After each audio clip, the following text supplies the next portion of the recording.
radio for the masses. Headline edition, July 8, 1947. The Army Air Forces has announced that a flying disc has been found and is now in the possession of the Army. If the game is rigged, change the game. Game changer. I occasionally think how quickly our differences worldwide would vanish if we were facing an alien threat from outside this world.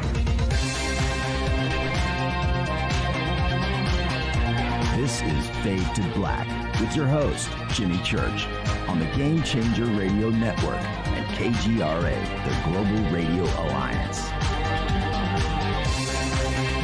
I need your help to get to the year 1985. You are listening to Fade to Black with Jimmy Church on the Game Changer Network.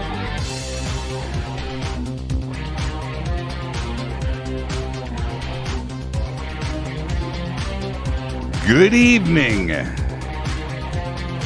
Fade to Black, bespoke radio for the masses. Yeah. How you doing? Today's Wednesday, May 5th, 2021. 125 days into the new year, only 240 days left. Happy Cinco de Mayo, everyone. We are live from a bunker somewhere in the middle of nowhere. A total undisclosed location. But it's beautiful, man. It is beautiful. We are live. And I would like to welcome everybody listening all around the world, all across the United States. Hither and thither, to and fro, back and forth, up and down, east and west, north and south, far and near. This is Fade to Black for KJCR, the Game Changer Network, and KGRA, the planet. I'm your host, Jimmy Church. What is cracking, everybody? How you doing? How you doing? Right. Yeah, man. What a week on this show. Absolutely incredible. And tonight, Tim McMillan of The Debrief is here. Get ready for that. All that's going down at the bottom of the hour. Tomorrow night, Linda Moulton-Howe joins us. We're continuing all of the breaking news and, of course, everything that she does over at Earth Files. But it's been a crazy, crazy month. Crazy month in the world of UFOs. UAPs. UFOs. I'm still saying UFO. UAP. It just doesn't roll off the tongue right. It just, I can't. I suppose at one point, I'll conform. I'll be malleable. It's UFOs, man. It's UFOs. Incredible month for the world of UFOs. And we've got more coming up, and we've been reporting on it all week. Tonight, it is Tim McMillan. Tomorrow night, Linda Moulton-Howe. All right. So no fader night this week. No open lines. Last night I was going to go to open lines. I just went off. I went off last night. So everybody that called in, it was on hold. My intention was, and I realized no fader night this week. Next week, definitely a fader night. I'm thinking, though, I want to do an AMA. And I want to do that next week. I've got a bunch of really cool guests that are lined up, but I want to squeeze an AMA in. Okay, so we haven't done that in a while, and I really enjoy doing them. So we'll get around to that next week as well. But what a week on the show this week. And so let's get things started. I know that everybody's waiting for Tim McMillan, who's going to be with us at the bottom of the hour. But what an incredible day for the world today. So I'm going to get to all of that, too, as well. And I want to remind everybody about UFO MegaCon. It is coming up in, I can't believe it, 1 month. 4 weeks from today, I will be live in Laughlin, Nevada at the UFO MegaCon. And it's 1 week. It's 1 week long, 7-day event, June 6th through the 12th. I want all of you to come and hang out with us. It's going to be great. It's going to be incredible. I'm going to have the Fade to Black booth. you want to come and hang out. Food, drink, speakers, a live UFO conference. It's going to be incredible in person. Incredible. So click on the UFO MegaCon banner over at jimmychurchradio.com. That's all you got to do. Go and get your tickets now. We've got some really cool merch that we're going to be introducing at UFO MegaCon. Really cool merch. And there's only one way to get it. You've got to be at UFO MegaCon. All right? All right. Follow me on Twitter at JChurchRadio. Twitter's been on fire. Twitter has been on fire. Come and follow me over on Twitter at JChurchRadio. The sandbox right in front of me. Hashtag F2B right there on Twitter. Any questions? Hashtag F2BQ live in front of me. All the chat rooms are open. We've got Spreaker over there live. Are we live on Spreaker? And I think we are. I did click it. It looks like... Oh, man. Head over to Spreaker. We got a chat room there. Everybody over on Facebook Live, welcome. Of course, the Bunker Cam and YouTube. All right. I've got a little announcement about what I'm going to be doing later on tonight on the show, but you got to wait for that. All right. You can also email Jimmy at jimmychurchradio.com. Okay. Breaking news. What an incredible day for news. But I'm going to start with this. A woman from Mali has given birth to 9 babies, 2 more than the 7 that ultrasounds had detected, according to the country's Ministry of Health. Ultrasounds done in Mali and Morocco indicated that Halima Sis was pregnant with 7 children, but yesterday she gave birth to 5 girls and 4 boys. Incredible. All were delivered by C-section, and Halima and the children are all doing great. Congratulations. 9. Seriously. All right. Also announced today, New York Governor Andrew Cuomo. I don't do politics on the show, but I got to announce this. He announced today that Broadway shows will be ready to open September 14th at 100% capacity. Tickets will go on sale tomorrow. All of this was announced in a tweet earlier today. Big news. All right, this popped up this morning. Everybody's talking about it. Facebook was justified in its decision to suspend the then President Donald Trump after the January 6th insurrection at the U.S. Capitol, the company's oversight board said earlier today.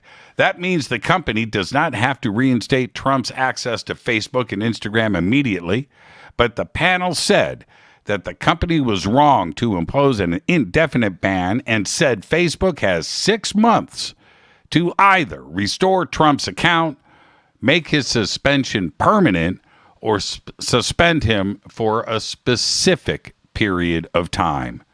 Crazy, crazy. Put everything right back on Zuckerberg. We'll see what happens. All right. Well, a toddler laid to rest with their head on a pillow in a cave in eastern Kenya is thought to be the oldest human burial ever found in Africa.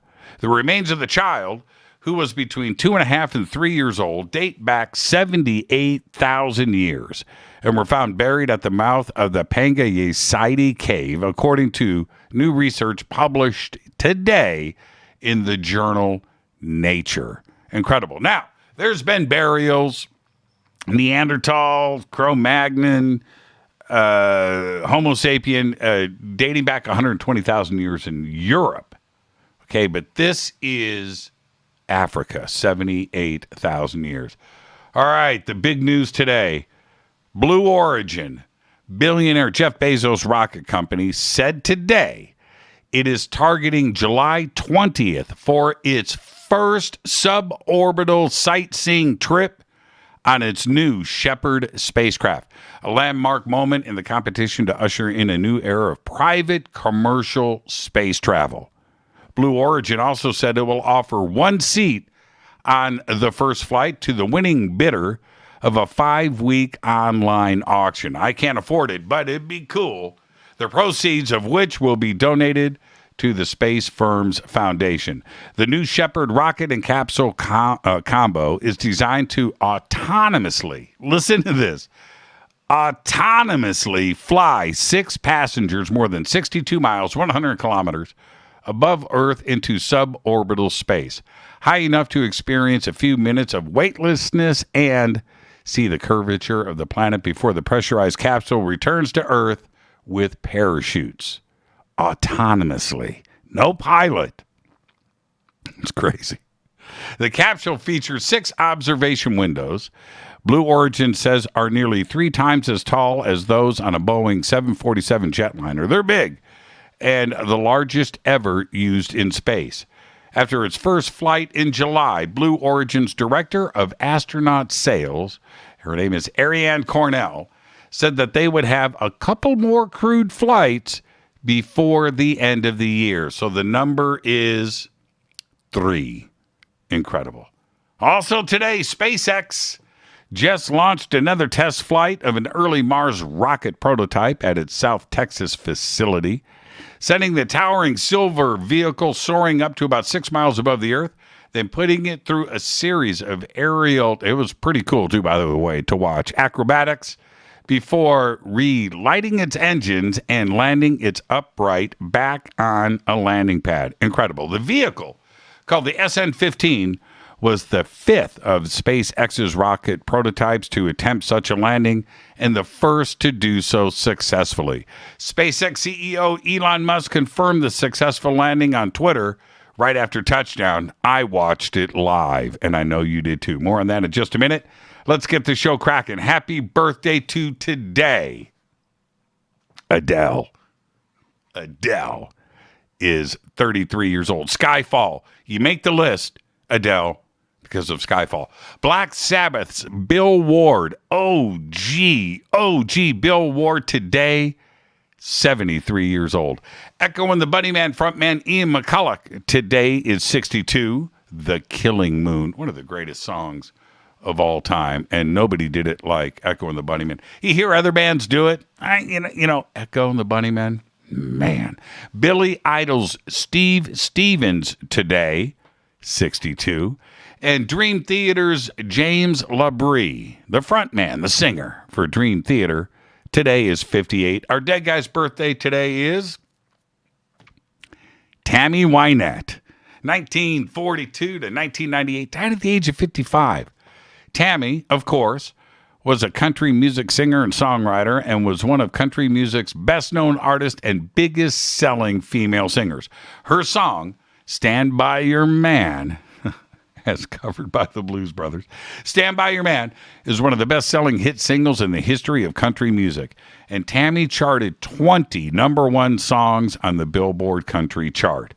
After several years of medical problems, which resulted in numerous hospitalizations, 26 major operations, and an addiction to pain medication, Wynette died on April 6, 1998, at the age of 55 while sleeping on her couch in Nashville, Tennessee.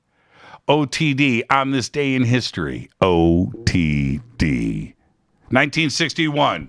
Navy Commander Alan B. Shepard is launched into space aboard the Freedom 7, becoming the first American astronaut to travel in space. Lasted for 15 minutes, but he was the first. Fader fact. All right, here you go. Another unbelievable Fader fact. Vetted, it is true. In 1911, physicist George de Hevesy suspected his landlady was bulking up his meals with leftovers. That's right, leftovers from the previous day. So he proved it by sprinkling radioactive material over his dinner and detecting it in the next day's dinner. That is your Fader fact. Tonight, very special guest, Tim McMillan of The Debrief is here. And tomorrow night, Linda Moulton Howe joins us. We're going to continue our week of breaking news and all of her work over at Earth Files. No Fader night this week. We've had 4 amazing guests. Well, we're going to have for amazing guests and no time for Fader Night. We'll make up for it next week. All right? All right. Now it's time for me to hit this River Moon coffee. Man, I think I mentioned this the other day. I had a 5-pound bag of River Moon coffee in my hand. Looking at it, looking at the label. Man, it's just, how did I get here? Absolutely incredible. River Moon coffee. rivermoonwellness.com. Let me hit this coffee. So good.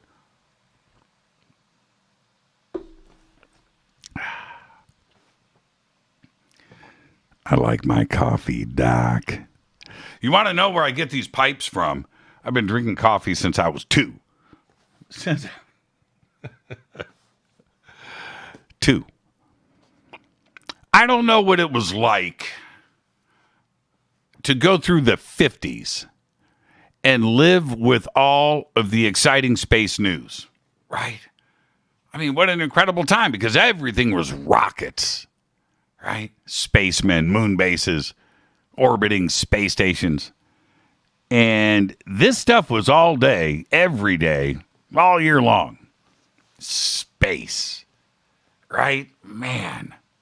Little kids with their fishbowl helmets, right? Ray guns. Man, that was just incredible. Incredible. Movies, TV shows, books, magazines, comics, toys, bikes. The cars looked like spaceships. And you even had the kitchen of the future in every home. It must have been so cool. Seriously. But I did live through the 60s. And yeah, pretty exciting for sure. We had the original 7 astronauts. And my guy was Gordon Cooper. And I remember my best friend, John DeBrava in Chicago. He was a John Glenn guy. And I went with Cooper because I thought he had a cooler name. Didn't have any other reason to do it, but that was my guy. It's kind of funny how things turned out, right? But anyway, we had the Mercury and Gemini programs, and those were cool. Mercury just flipped me out. You know, how tiny that capsule was and how small the rocket was. And we had all the failures and the intensity of it. And then Gemini comes along. Now we got a 2-man capsule and definitely looked more spacious-ish.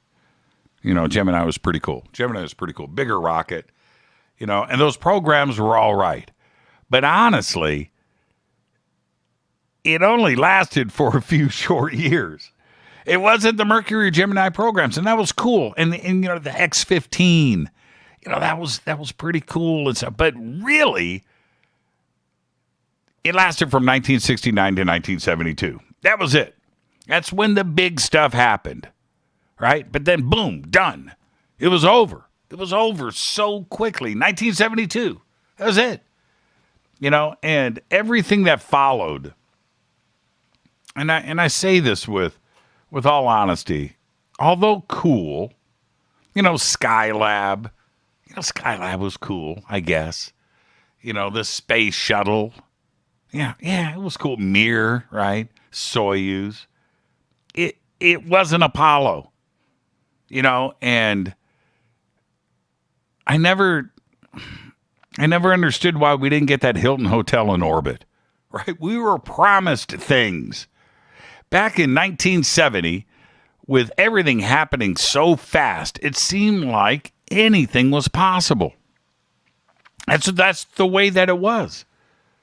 And it seemed that, and especially when you're a kid, 1970, and you're thinking by the year 2000, man, it's going to be on. We're going to have cities on Mars and Venus and the moon and Saturn and Jupiter. Well, we know how all of that ended. None of that happened. Everything that we thought about in the 50s and then the 60s come along, and it just seemed like it was going to be Apollo 18, 19, 20, Apollo 50. And it just didn't happen. But today, things are finally starting to change. This year has been pretty dramatic. We've now got our own crewed missions flying again off of U.S. soil. Didn't think that was ever going to happen. That's pretty cool. We've got Virgin Galactic. 15 years ago, 2008, 13 years ago, I went out to the Mojave Desert and saw Spaceship One. Took some great pictures. I've got them somewhere. Touched it. Was right there on the tarmac with this incredible ship. Right? I was able to see it. So we've got Virgin Galactic.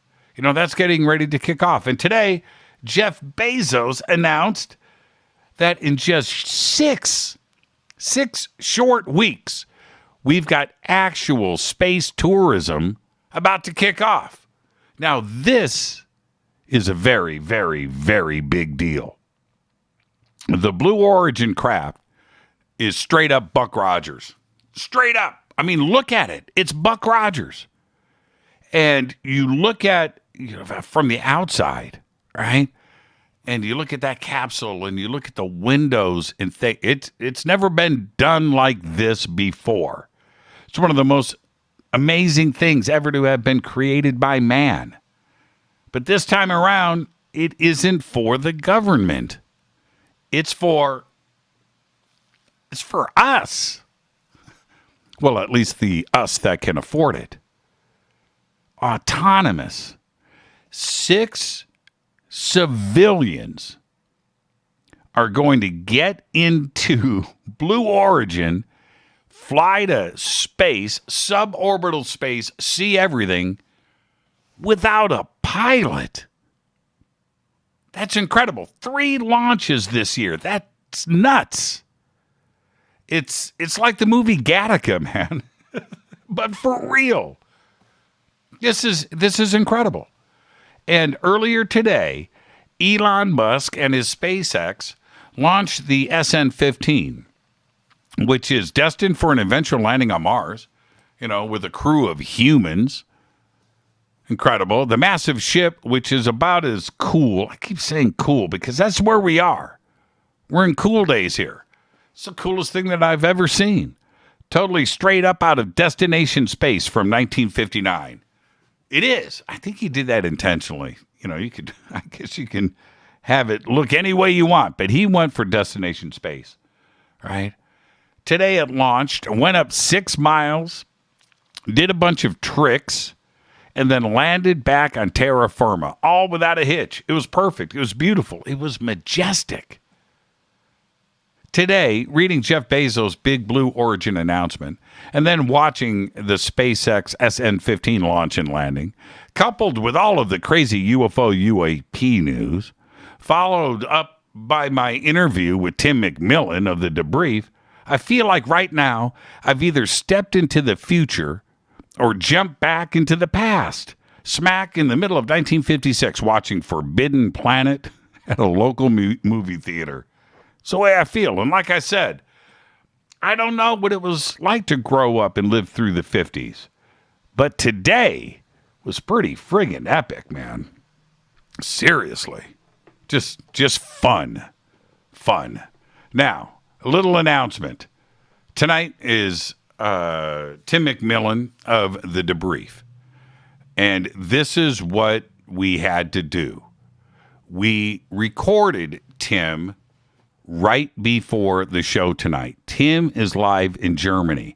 So if we would have done the show live, and we could have, he would have been up at 4:30 to 6:30, 7 o'clock in the morning over in Germany. So rather than do that, a couple of hours ago, Tim and I sat down and recorded.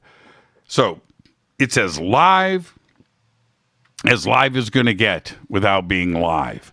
Okay, we just wrapped the show before showtime tonight. But what this enables me to do, and this is a very important conversation, and I want you to listen to all of it, but this enables me to hang out with all of you tonight over on Twitter, over on Facebook. I'll jump over to Spreaker, and let's hang out. All right? So you are going to be listening to Tim and I, but you're going to be watching me hang out with all of you. And all of that's going to happen in real time. So let's listen to the conversation. Let's listen to the interview. It's nearly 2.5 hours long. And the other part about it is I've already forgotten it.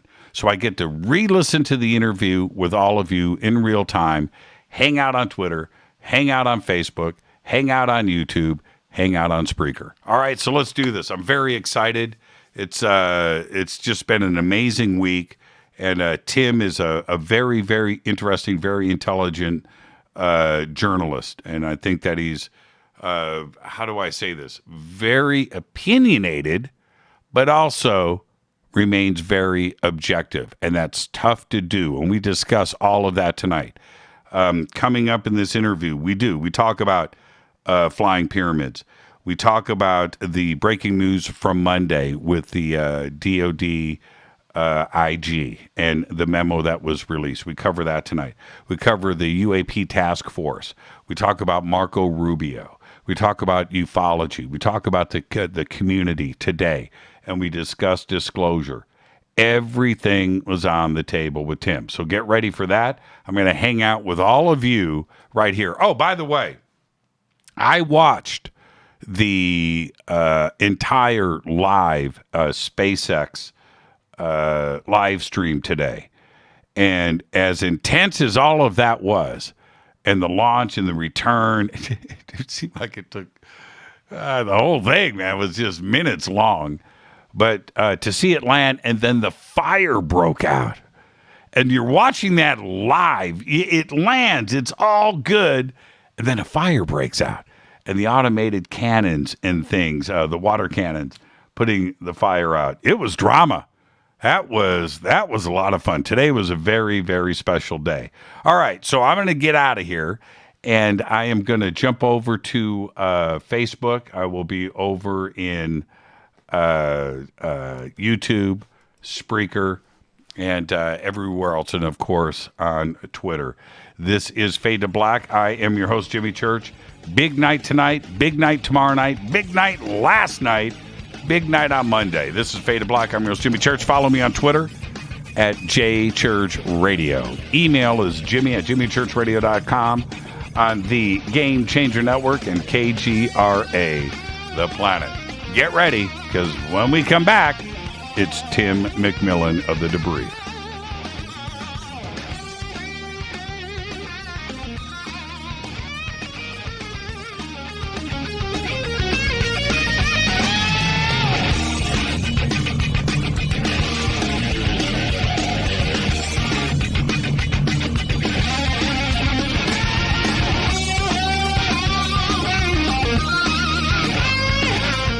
This is Nicole Church, daughter of you-know-who, and you're listening to Fade to Black on JimmyChurchRadio.com and the Game Changer Network. You're listening to Jimmy Church, Fade to Black. Fade to Black will now pause for alien identification. The station that talks the net. KGRA Radio. Introducing the Game Changer blend from River Moon Coffee that delivers a customized blend made specifically for the Fadernauts. If the game is rigged, change the game. It's a bolder cup with some bite. Game Changer is the coffee of choice for those that prefer an organic dark roast that is slightly lighter and milder, but it's still dark. With wild notes of pecans and chocolate with a rich, balanced, full-bodied cup that is roasted to perfection for a great coffee to start your day, as an after-dinner coffee or anywhere in between. Artisan, small batch roasted to perfection. USDA certified organic, all River Moon coffee is freshly roasted and packaged in the USA. Just go to rivermooncoffee.com or click on the banners over on our site and use the promo code F2BBLEND for 15% off of your order today. rivermooncoffee.com. This is the only way forward. This is Fade to Black. Make contact. KGRAradio.com. This is Jimmy Church of Fade to Black, and you can get our podcast for just $2 per month. All you have to do is click on the podcast banner over at jimmychurchradio.com. Hi, folks. It's troubling times, and fear is pushing emotions, which in turn pushes health the wrong direction. Do you ever get an ache because life is uneasy? Try Life Change Tea at getthetea.com. Life Change Tea works on your digestive tract, helping to move food through quicker and comfortably so your health is spot on. Life Change Tea may not help with world issues, but it will help with your digestive issues. A glass a day helps keep the intruders away. So, change your life today. Log on to getthetea.com. That's getthetea.com. If your health game is off, get on by ordering Life Change Tea. Getthetea.com. And while you're on our site, look around at the great non-GMO organic supplements. And if you're a sales shopper, go to our specials page and see what's for you. I've been drinking the tea for 12 years, and I'm sure glad for its health benefits. Again, that's getthetea.com. Getthetea.com. The tea that makes you go.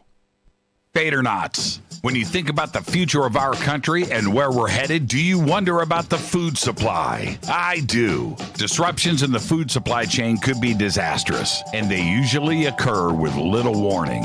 That's why the smartest thing you can do today is to stockpile emergency food, water, and other essentials. I personally recommend My Patriot Supply. They're the nation's largest emergency preparedness company, serving millions of customers for more than a decade. In fact, they're the only source my family trusts for our preparedness plan. You should too. Right now, save 20% off a full 4-week supply of delicious meals that provide 2,000 calories a day. Saving 20% helps too, doesn't it? Especially now. So go to preparewithjimmy.com and get ready. That's preparewithjimmy.com. There's no time to lose. Do it now. 9 out of 10 geneticists agree.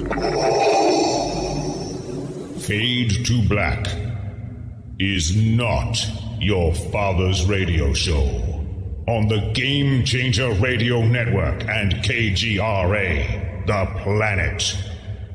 Hi, this is Rob Reiner from Anvil, and you're listening to JimmyChurchRadio.com. What's up? I'm Chris. What up? This is Kyle Massey, and you're listening to Jimmy Church Radio.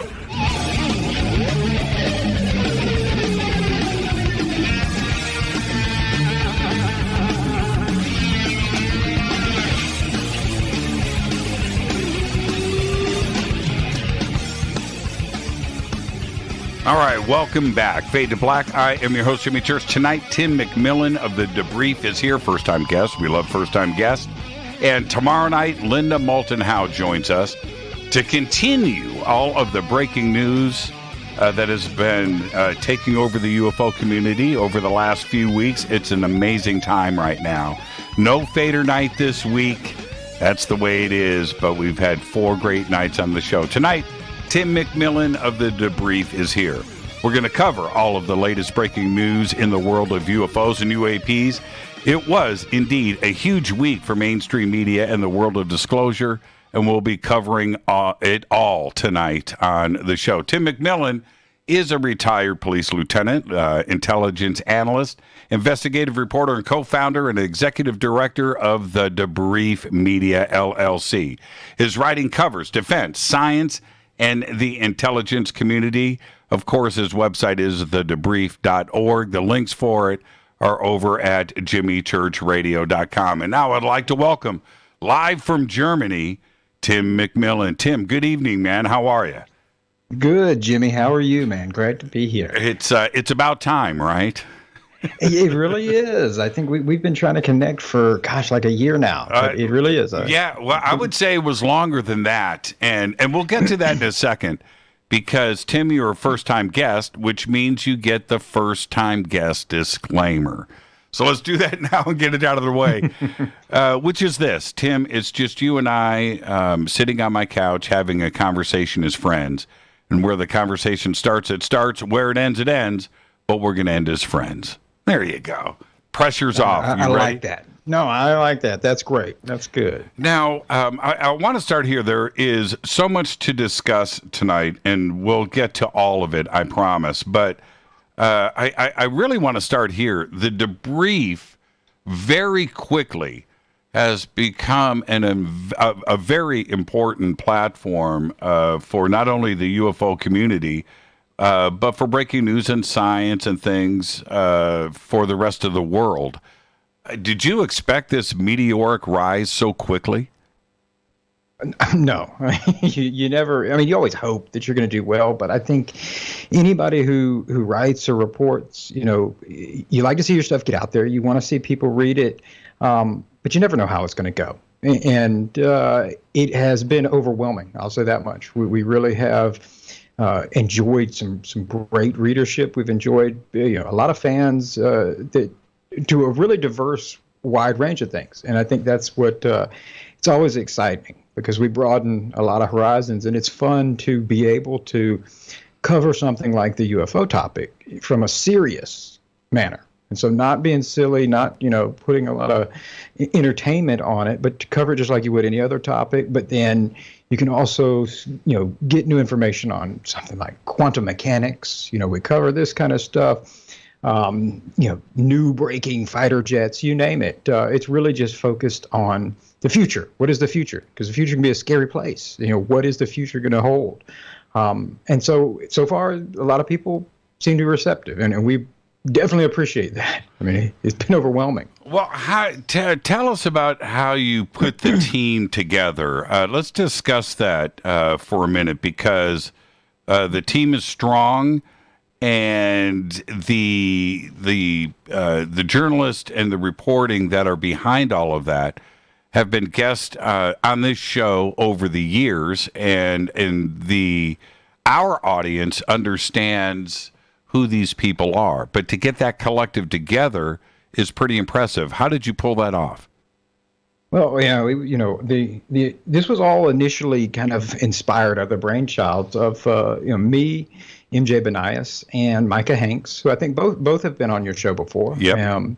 Hopefully everybody's familiar with them. They do fantastic work. At the end of the day, we were all friends. All of us were very good friends outside of the reporting we were doing, or Micah's podcast that he was doing.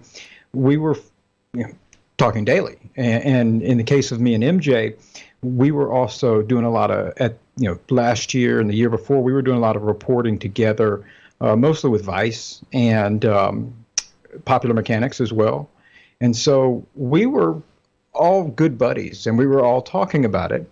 And, it would be incorrect to not acknowledge that the UFO topic was the impetus. It was what motivated us to just go, you know what, forget this. We're going to do our own thing. And it really boiled down to, especially me and MJ were reporting with different outlets, and we felt like we were bringing very serious reporting to the topic. We were interviewing high-level defense people. We were treating this like a very serious subject, and which I think it warrants any way you cut the cake. And we were frustrated because we felt like the presentation, when it came back out, a lot of times you don't have the control over how your information's being put out there. So we put out a serious story about something that had happened in the UFO world with the Department of Defense, and then we'd see it get published with, some kind of splashy headline, or, and it's nothing against Tom DeLonge. Never spoken to him, a great guy, but you'd see, we would report on, let's say, something the Pentagon said, and then the headline would be, Tom DeLonge's UFOs are real. And then, picture Tom, and you're like, just kind of brought it down. I think it made it silly. And so we said, we can do this. We can report on this in a serious, responsible manner, just like anything else, just like any other topic. And in addition, we all have our side interest, and science and technology are each of our interest. And it's always, well, what's coming next? What's the future? I would say that our outlet, not just in reporting this stuff, we kind of wanted to create something where we could inspire people as well. So we cover things that, fringe is a bad word. It's taboo to say that, but forward-thinking, bleeding-edge things to maybe inspire people. That's where the next generation comes from in technology. And so I wish I could tell you that we had this well thought out business plan and we had all of these strategies, but we just kind of collectively in about 2 months said, you know what, we're going to do this. We can do this. We can do this. And we did it. Just ourselves. There's another part to this that I find really interesting, and it's your name, Lieutenant, right? Lieutenant Tim McMillan. And when your reporting started to surface a few years ago, I remember reaching out to you and thinking I was a little intimidated. Lieutenant Tim McMillan, right? And the subjects that you were writing about were very serious. And I was thinking, this guy's an insider. He's got connections. He's able to crack into this stuff. And his rise indicates to me that he's got connections. He's got something going on. Tell us about your background and the lieutenant side of things. Do you consider yourself an insider, and do you have the connections that most of us think that you do? Gosh, I wish I did. Well, the lieutenant holdover comes from, the majority of my adult life was spent in law enforcement. I was a law enforcement officer. I did a little bit of everything. So violent crimes investigations, from homicides to robberies. Also handled a canine for a while. I was a canine handler. And I worked criminal intelligence. So it's, kind of what you think of when you hear of intelligence analysts, but you're doing it for domestic crimes and that kind of stuff. And it's really, connecting cartels, drug dealers, that type of thing. And so that's where I spent the majority of my life. And that's where, the lieutenant moniker came from. I have slowly over the years moved away from that, because I know for a long time my Twitter and my Facebook and everything, it had the LT Tim McMillan with the retired behind it. I always thought it was silly, I'll be honest with you, but I kept it because, and I still am, I'm with an organization called the Law Enforcement Action Partnership, which is a international, kind of think tank group. They get experts, but I'm an expert with them. So there's times that different media outlets or, I've done speeches for Congress, this type of thing related to law enforcement matters. So for them, they're like, no, even though you're retired, you've got to keep it, so people know. And, I think it's kind of silly, and I've kind of shed that. But that's where what got me when I took early retirement from law enforcement. I just had my fill, I'll be honest with you, 2 years ago, 2.5 years ago, something like that. And it really relates to, I have 3 small kids, and quite frankly, that at that point I was the nighttime duty officer. So my permanent shift was 3 p.m. to 3 a.m.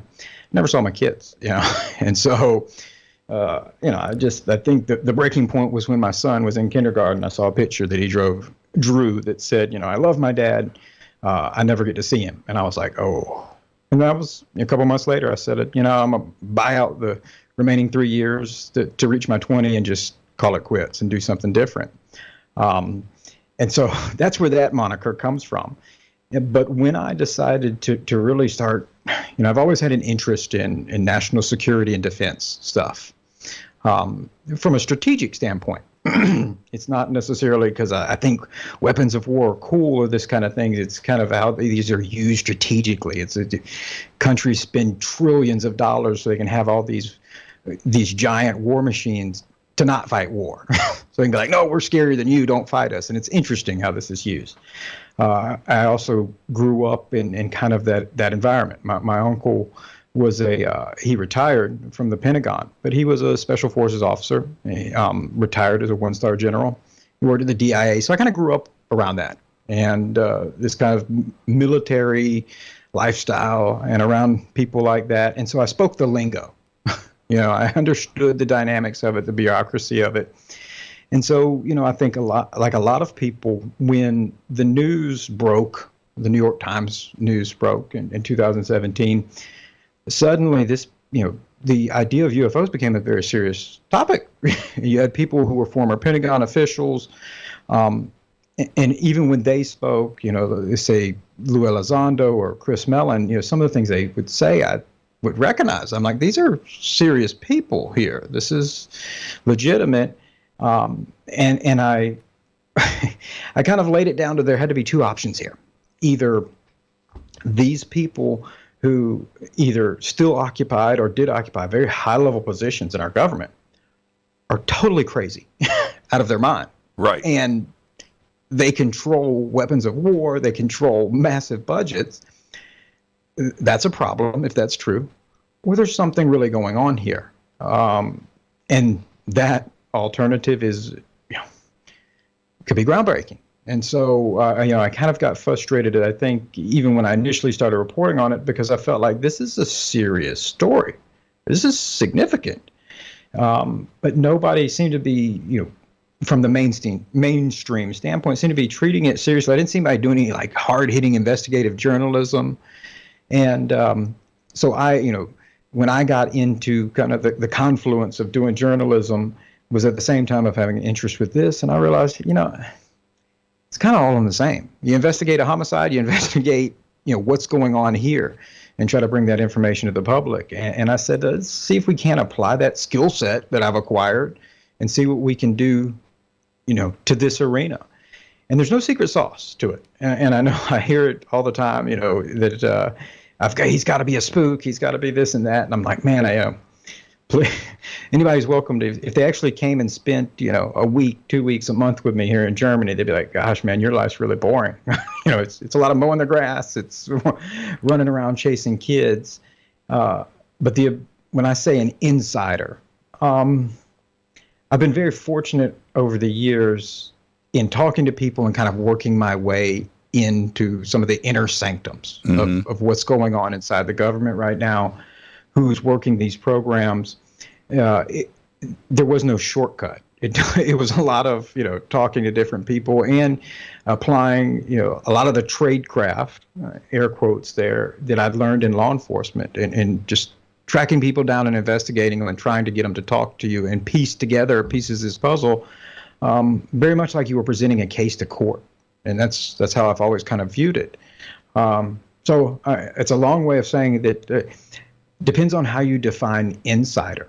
Have I been fortunate to, I think, hopefully in the conversations I've had with people or things that I've reported on, that I've gained people's trust that they know I'm at least an honest and straight shooter. I'm not going to sensationalize, but I'm very curious and I'm willing to treat it seriously.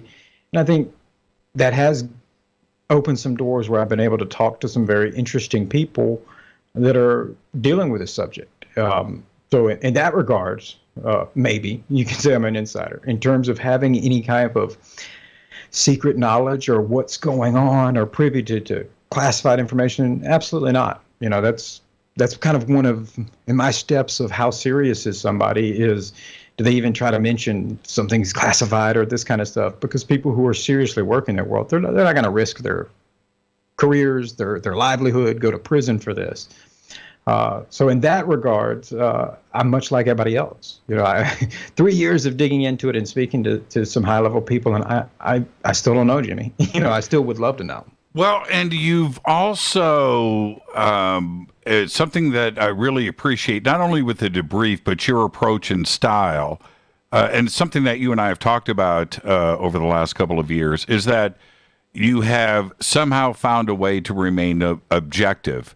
You've been critical, but then you've also done some very positive reporting too as well, but you've steadfastly stayed in the middle.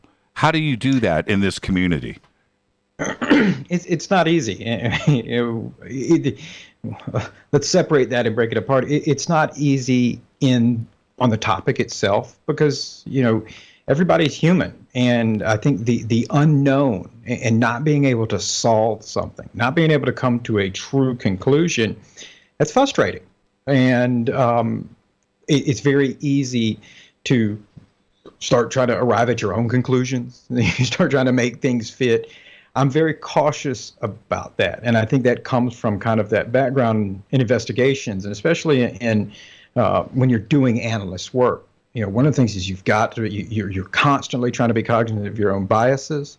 Your failures to understand something always comes in the seams, is what they say. So, if I'm totally focused on this point, what I'm missing is in those seams. And so you always try to be cautious of your seams. And it also involves making sure that I listen to people who are both, and I don't mean this derogatorily by any means, but believers, and for some of them who share that they maybe have had very dramatic personal experiences, and that's why they're a believer.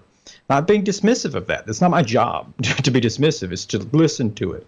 But then also on the other side of what you would say, maybe the extreme debunkers, and listen to it. And then I think one of the things that I see a lot of people do that maybe causes a lot of frustration is they either quickly dismiss the information from either of those kind of parties based on the party. Because, well, that person's crazy, or I don't trust that person because of this, or this, whatever. And what you're really interested in is in the information. The information is what's important. Can you verify the information? Can the information be substantiated by other sources? Somebody can be totally off the rocker bananas. Doesn't mean that what they've said is true. Or not true, right? Yeah. Or not true. But that is one of the most important points that I think all, not only the UFO community, but the world in general, need to appreciate more, which is, it doesn't matter what side you're on, you need to listen. Too many will not at all listen to anything but what is in their wheelhouse and what they're focused on. Is it cognitive dissonance? Is it? Well, yes, it is. It is constantly having blinders on. When you just mentioned skeptics and debunkers, they will only be skeptics and debunkers, right? That is their gig. And then you have the other side where you have these steadfast believers in the subject that will only go there and not listen or read or research anything outside of what their belief system is. That's a problem today, isn't it?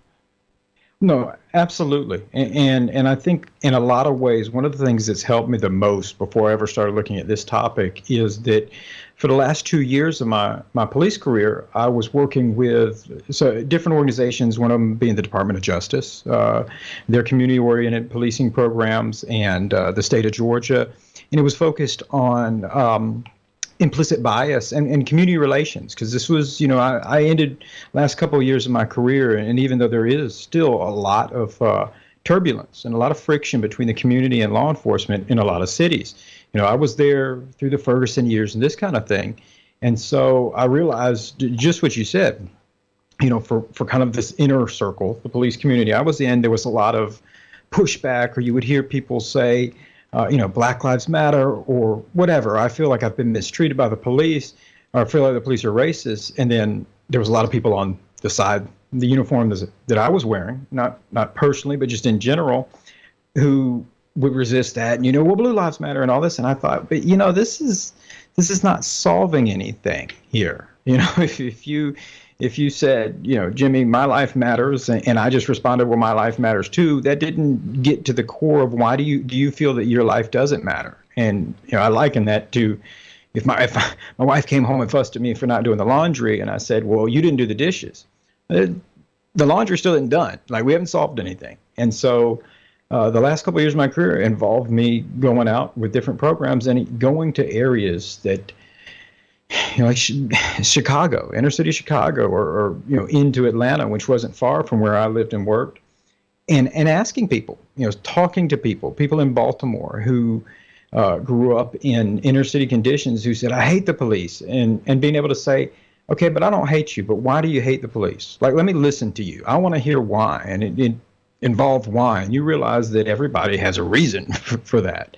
And I think that can translate into this subject with UFOs, because everybody has a reason for why they either let's say, believe adamantly or fervently, or I think if you dig into some of the biggest debunkers and everything, it's just like you said, it can be as zealous as the people they're criticizing. There's not objectivity there, and it's not easy to maintain that. I think to some degree you have to.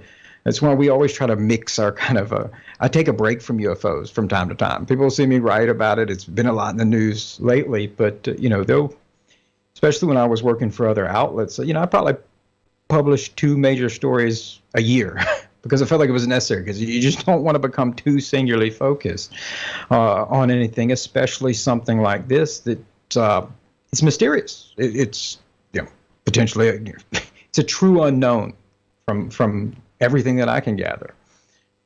Well, we're going to head to a break here in about 2 minutes. So before we get there, here's the obvious question, Tim. What changed? What caused this focus on UFOs? In general? Yeah, 3 years ago. I mean, were you always into the subject growing up, or was there a catalyst 3 years ago, 4 years ago? Well, no, and full disclosure, no pun intended. Right. I found the topic interesting and found it very. What got me into it was going on 10 years now, and I know we're about to go to a break, so we might not have time for this. I had my own sighting. I saw something, and not nearly as dramatic as a lot of people's. But I saw something that was, it was real. I still can't explain it in a prosaic terms. I had another police sergeant who was with me at the time. We were standing right there. And then later I found out that another eyewitness had reported this to MUFON. It's about 30 miles south of us. Same time. I still don't know who that person is. But my point of saying is that it was real. Like it was in the sky. There was no doubt. Now, what it was, I don't know. It was just 5 giant, I say giant, they bright lights, evenly spaced in the sky. That were just there. They just appeared and kind of hovered there for a few minutes, and 3 blinked off, then 2 more blinked on, and there's just these lights. And so what that is, I don't know. So there's where my initial interest in this topic came into it. But even going back then, my interest in it, my academic background's in cognitive psychology. That's what before I ever became a cop, I was going to be a research psychologist. So somehow I became a cop. Figure that one out. Well, here we go. The next breaking headline on the debrief after tonight's show: Tim McMillan was abducted. There you go. Full disclosure. This is Fade to Black. I am your host, Jimmy Church. Tonight, our guest is Tim McMillan of The Debrief. We have got lots to talk about and cover. We will do it all when we return after this very short break. Stay with us.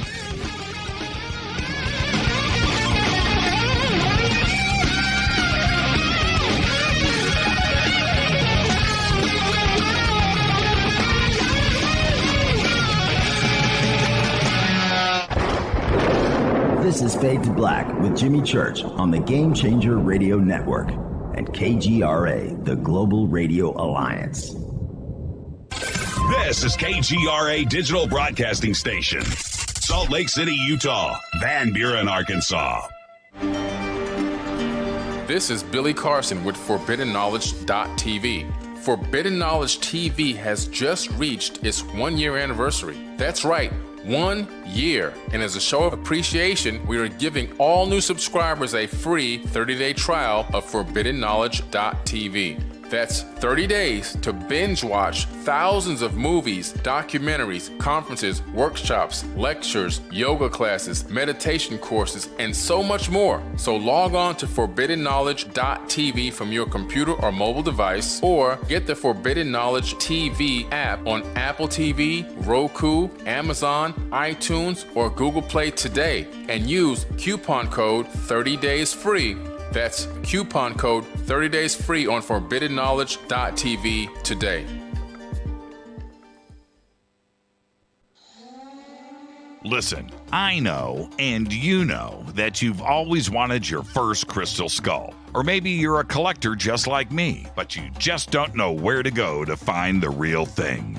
Then I met Carolyn Ford over at EinsteinTheCrystalSkull.com. Carolyn is the guardian of Einstein, one of the most respected ancient crystal skulls in the world. All of her unique skulls have been imprinted sitting with Einstein in his sacred lodge and are carved from the finest gemstone and materials. Imprinting is the process of receiving the ancient wisdom from the master skull or master computer. Einstein, the ancient crystal skull.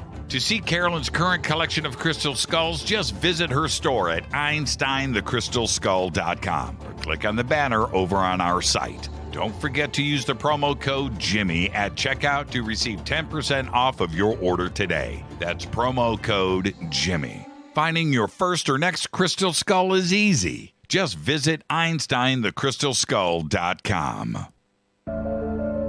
When you take the beans from Central America with dashes of Indonesian and African mixed in and then roast it to the dark side of fade to black, you create the ultimate brew of fringe. Introducing the Fade to Black blend from Rivermoon Coffee. Yes, Rivermoon's darkest customized roast was created for the love of Fade to Black. The alchemy of masterful roasting and smoking the beans is in every sip of this full-bodied, dark Java. I need my coffee dark, deep, with distinct bittersweet chocolate highlights, just like the bunker.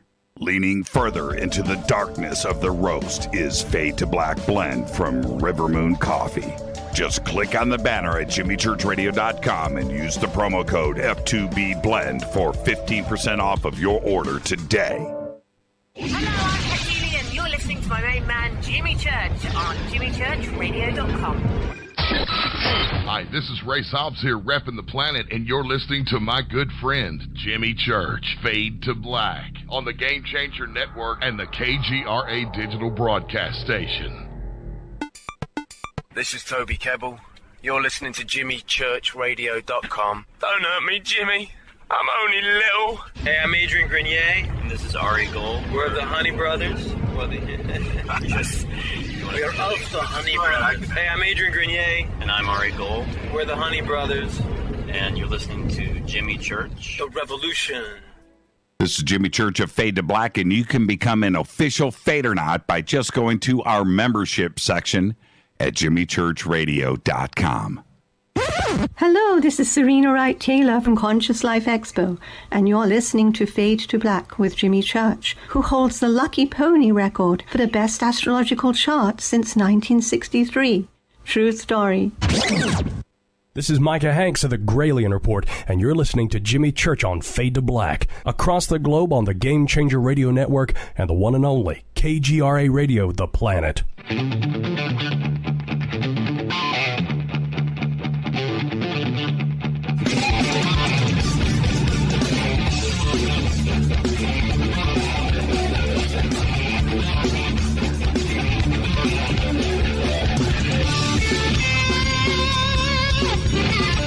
Welcome back, Fade to Black. I'm your host, Jimmy Church. Our guest tonight, Tim McMillan of The Debrief.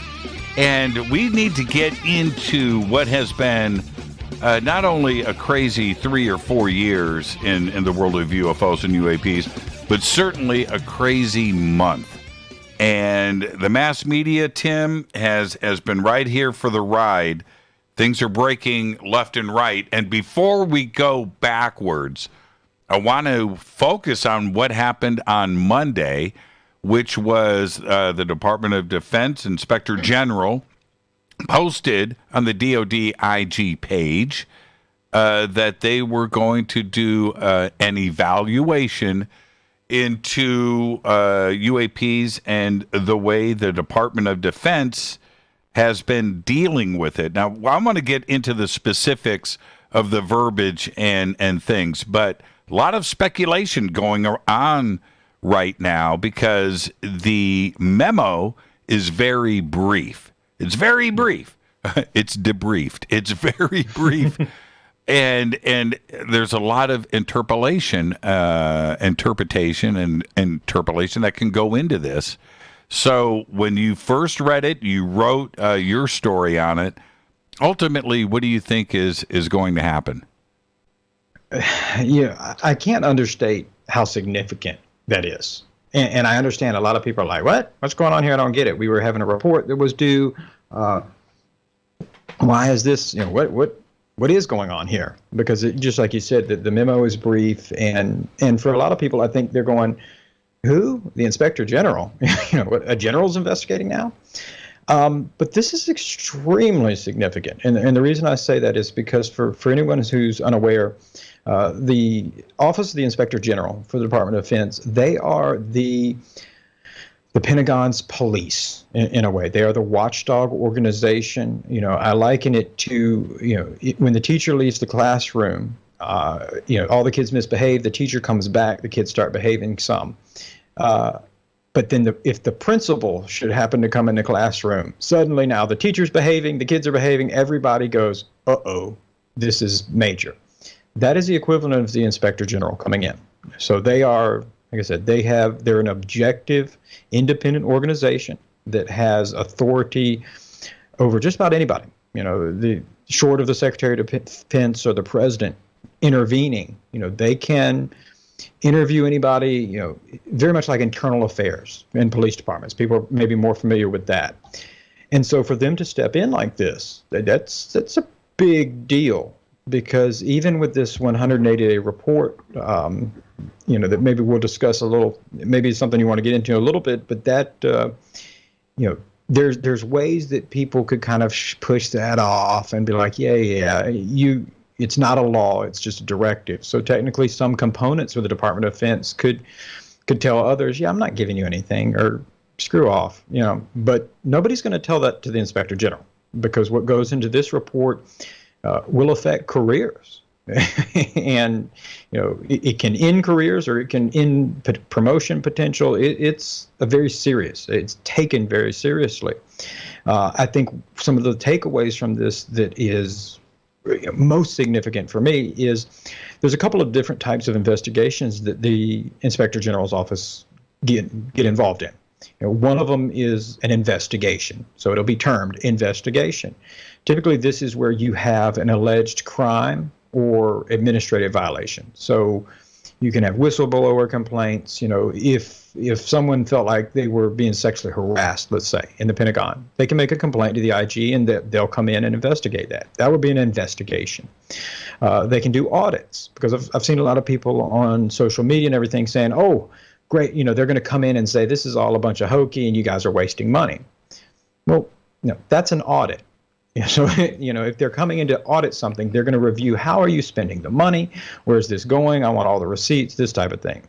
But they're terming it an evaluation. And in fact, the evaluation is so broad that it's basically saying, we want to know how you're dealing with it, period. So this is a massive umbrella statement, and could go from how are you dealing with it in your public affairs and messaging to the public? How are you dealing with it in the investigations? How are you treating the UAP task force? How, are you creating a conducive environment where service members can come forward and discuss this thing? Or, this can spiral and fork off into multiple directions, and included but not limited to, it can break into both criminal investigations or audits. Audits being, in this case, the recommendation could be, you're not spending enough money on this. Like, you've got all of these cases here, but you're not funding it, and you're not supporting it. This is ridiculous. You can't get to anything here. You could also have criminal and administrative implications. I know that personally has been kind of a concern for me on the media side, because I deal with their public affairs office quite frequently. And I will just tell you, and I hate bashing anybody, because it's easy to call the Pentagon. You think of the Pentagon, it's like this giant organism, but it's just made up of people. So I hate bashing people. But I've never seen anything like what's been going on with the Pentagon's public affairs on this particular topic. The ignoring it or flat out contradictory statements. That's not. I hope people don't get the impression that is how the Department of Defense public affairs in general across the board handles things, because I deal with them on a whole. Good example would be when I spoke to public affairs for the Inspector General's office. Great. They were able to provide me what they could, nice enough, polite enough, got back to me within 10 minutes of calling. That is not the case. I think, there's questions that I have asked about this topic that shouldn't be difficult questions. Jimmy, they should be very easy.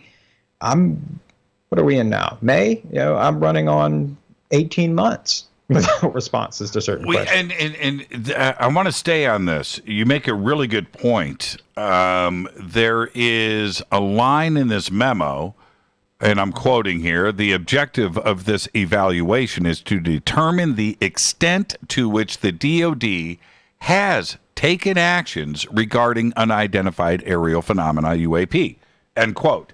And what that would suggest to me is the possibility of two things.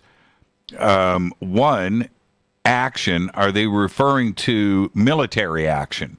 Have you fired on these? Have you not fired on these? Is there a military component here that hasn't been addressed?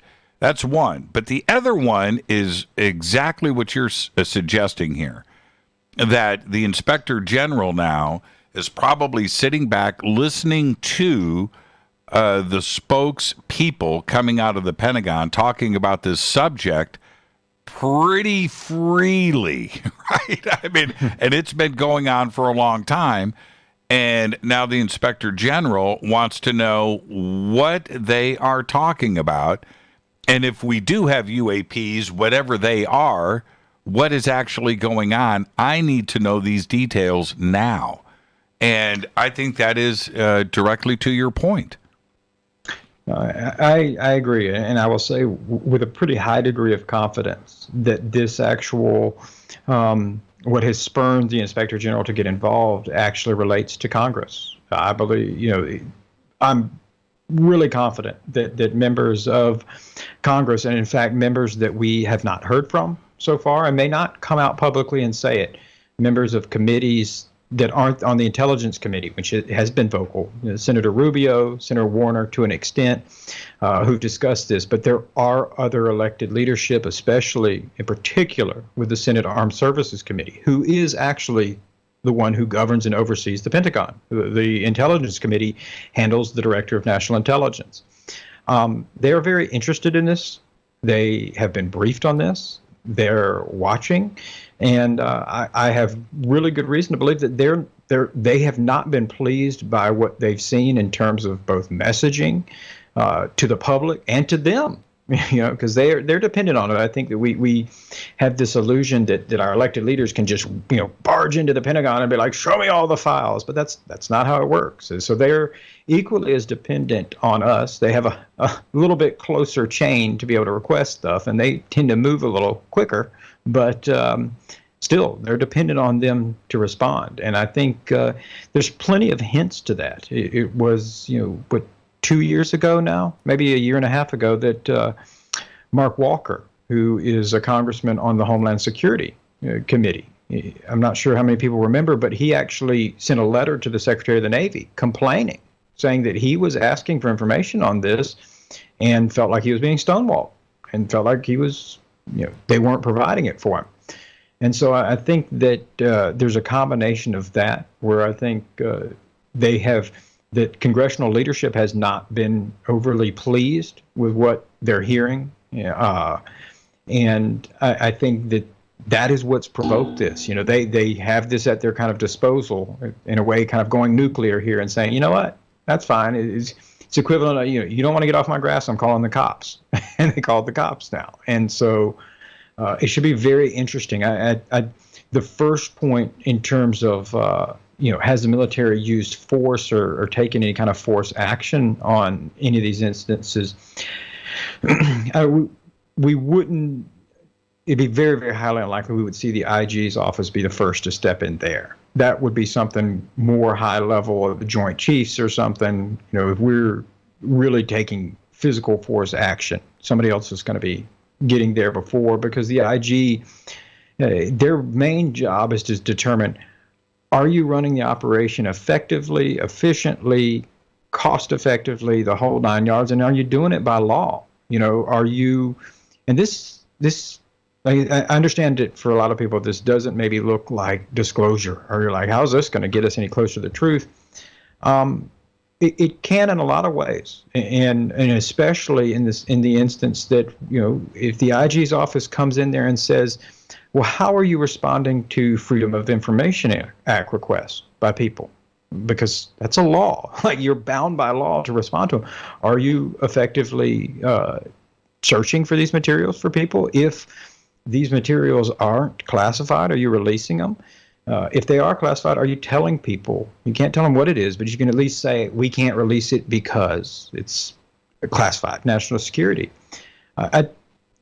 That's been one of the concerning things for me, from my own reporting, and I know others who do a lot, especially John Greenwald from the Black Vault, who does a lot of work on FOIA, has run into these kind of stonewalls where the FOIA process isn't working like it's supposed to. It wasn't long ago that I requested from the Navy Safety Center. I wanted every single hazard report filed by the Navy from 2004 to 2020. All of them. I'm very specific. All of them. Just give me all of them. I'm not going to tell you. And, when I got the response, Jimmy, they gave me 12,000 reports. And we're very nice about it. We're very quick about it. But I noticed the reports that were published in the New York Times and the War Zone, some people maybe are familiar with, they weren't there. They were missing. And so I had to ask them, but I asked you for everything. And they said, well, you didn't ask for UAP. But so you're playing a shell game here. You're playing games with the FOIA. And, they told me it was a mistake. Maybe it was. But my question is, why would you, what expectation has been set behind the scenes that if I ask for everything, that everything doesn't mean UAP or UFO? And so I think, hopefully in that regard, when they get in there, that's the kind of stuff that the IG's office can point out and say, here's the law, here's the policy. If you're violating it, you're in violation of the law. And that could have criminal consequences, civil consequences, administrative consequences. So I think it should be very, very interesting. I'm very optimistic because I think out of all the different kind of components in the giant organ of the government, the Inspector General's office in general, that's a lot of generals, they tend to be the best and most objective, and anybody can kind of peruse some of their past reports. I mean, they wrote nearly a 200-page report a few months ago on a single tweet that was issued by former President Trump. I mean, that's the kind of investigation they did. And I believe they issued it while he was still president, and they said he was wrong. They said, here's all the things he's violated. So even if you're the president, they're going to call you out on the carpet. So I'm extremely eager to see what will come out of this. Now, there was another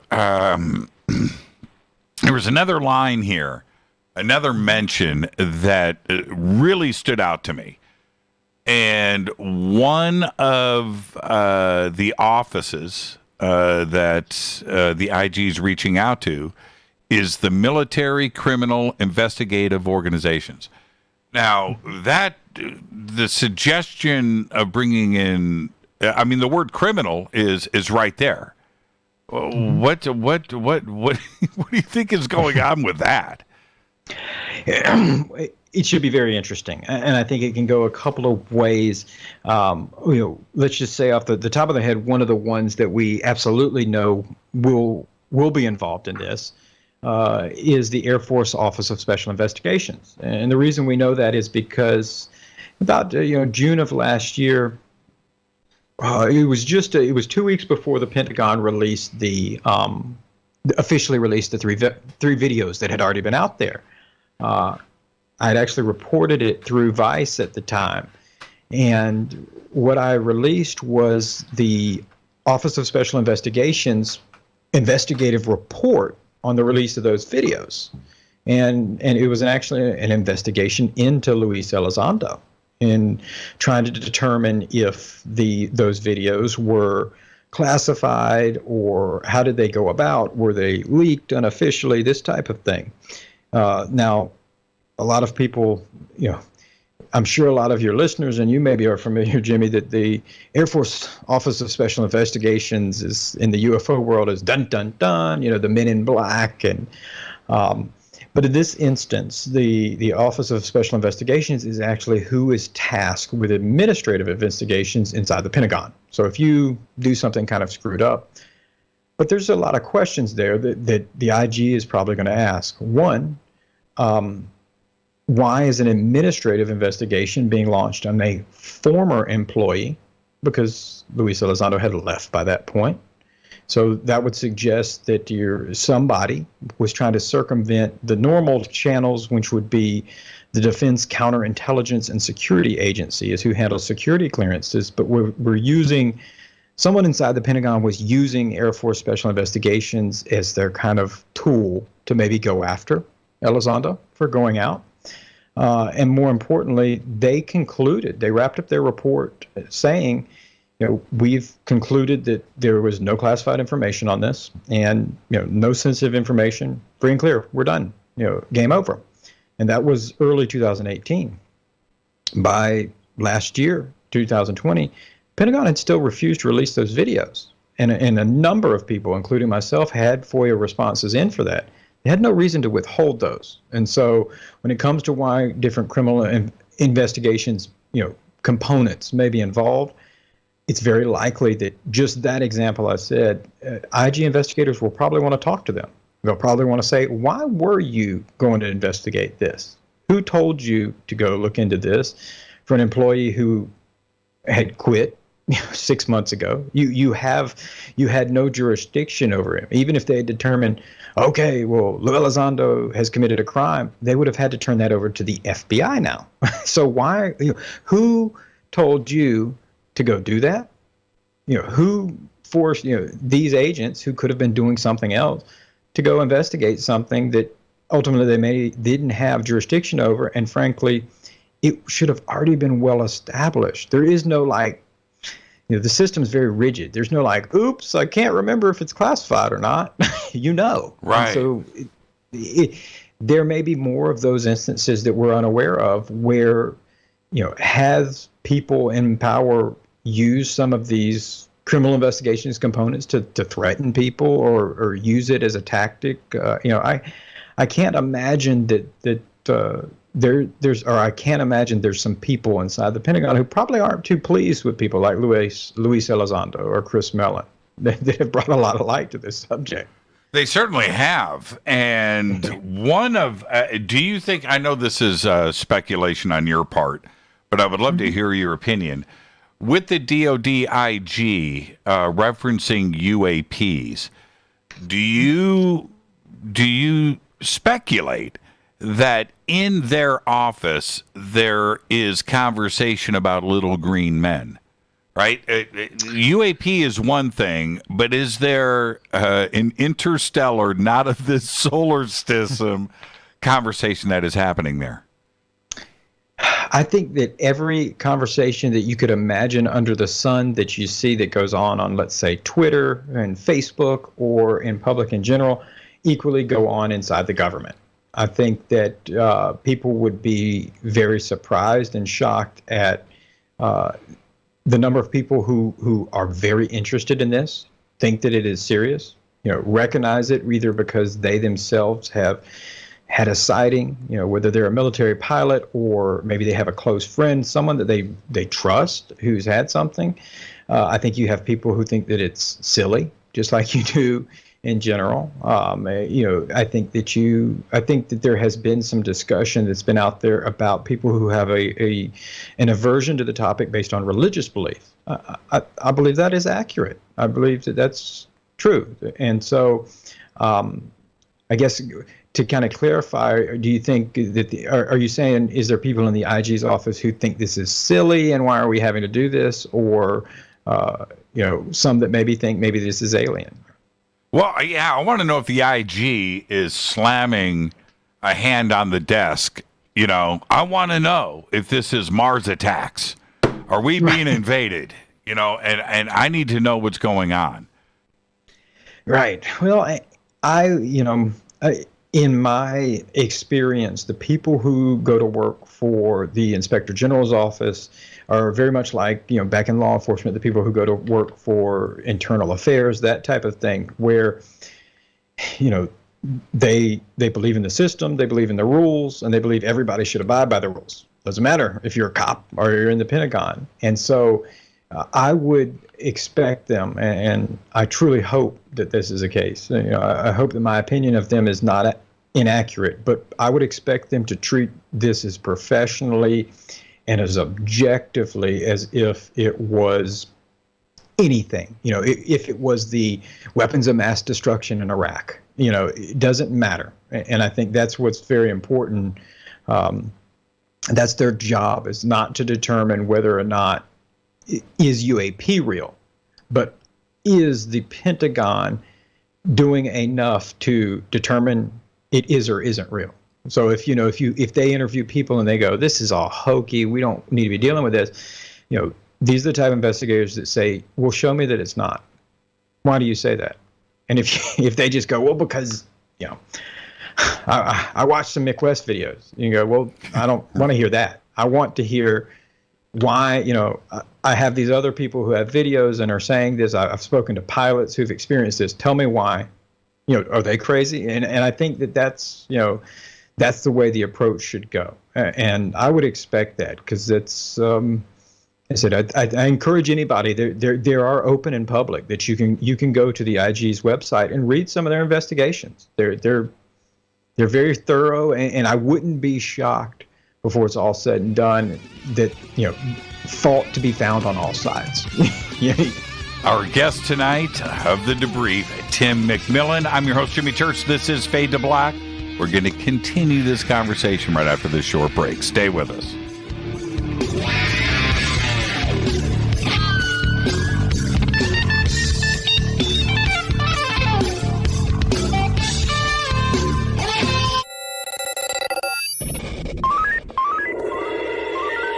Way out here, we listen to Jimmy Church. You're listening to Fade to Black. Always on the edge of the hottest alternative talk. Jimmy Church with Fade to Black. KGRARadio.com. ¿Qué tal, mis amigos? Yo soy Mario Carson, el tiburón, y los invito para que escuchen a mi buen amigo Jimmy Church Radio. ¡Claro que sí! Do you want to be an official Fadernaut? Of course you do. This is Jimmy Church of Fade to Black. Just go to our membership section at jimmychurchradio.com. This is Jimmy Church, and I'll be at the UFO MegaCon this June 6th through the 12th, 2021 in Laughlin, Nevada. The Laughlin UFO MegaCon is unique. It's 7 days of education and disclosure. It's unlike all other UFO conferences. The Laughlin UFO Mega Conference specializes in bringing you new people, offering new information and disclosure. All of this is offered at prices so low you can actually afford to be there. For instance, 7-night hotel packages, 1 or 2 people, start at just $320 inclusive. Education and disclosure is why the Laughlin UFO Mega Conference exists. Join us for all 7 days, or a half a week, or just a day or 2, but join us. Go to LaughlinUFOMegaConference.com. Register now. The only thing keeping you from being with all of us is you. Daily live streaming now available worldwide. It's this June 6th through the 12th. Just go to LaughlinUFOMegaConference.com. Fadernauts. When you think about the future of our country and where we're headed, do you wonder about the food supply? I do. Disruptions in the food supply chain could be disastrous, and they usually occur with little warning. That's why the smartest thing you can do today is to stockpile emergency food, water, and other essentials. I personally recommend My Patriot Supply. They're the nation's largest emergency preparedness company, serving millions of customers for more than a decade. In fact, they're the only source my family trusts for our preparedness plan. You should too. Right now, save 20% off a full 4-week supply of delicious meals that provide 2,000 calories a day. Saving 20% helps too, doesn't it? Especially now. So go to preparewithjimmy.com and get ready. That's preparewithjimmy.com. There's no time to lose. Do it now.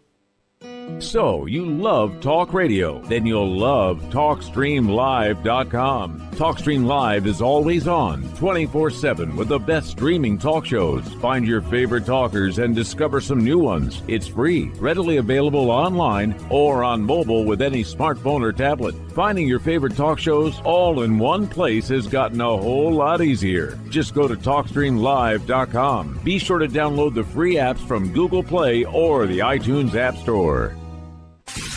You listen to us, and we listen to you. And so does the CIA. KGRARadio.com. You are listening to Fade to Black with Jimmy Church on the Game Changer Network. Oi, oi, I'm Reese Evans. You're listening to Jimmy Church. This is Revolution. The revolution will not be televised. The revolution is on radio. Ciao.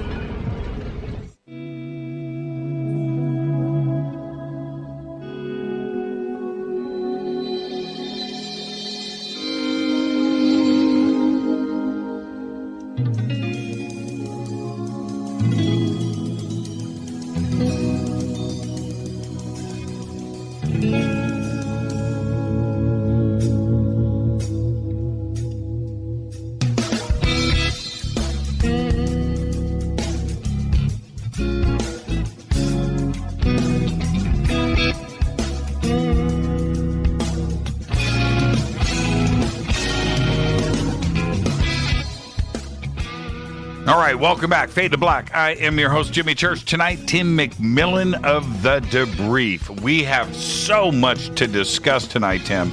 I don't know how we're going to get it all in.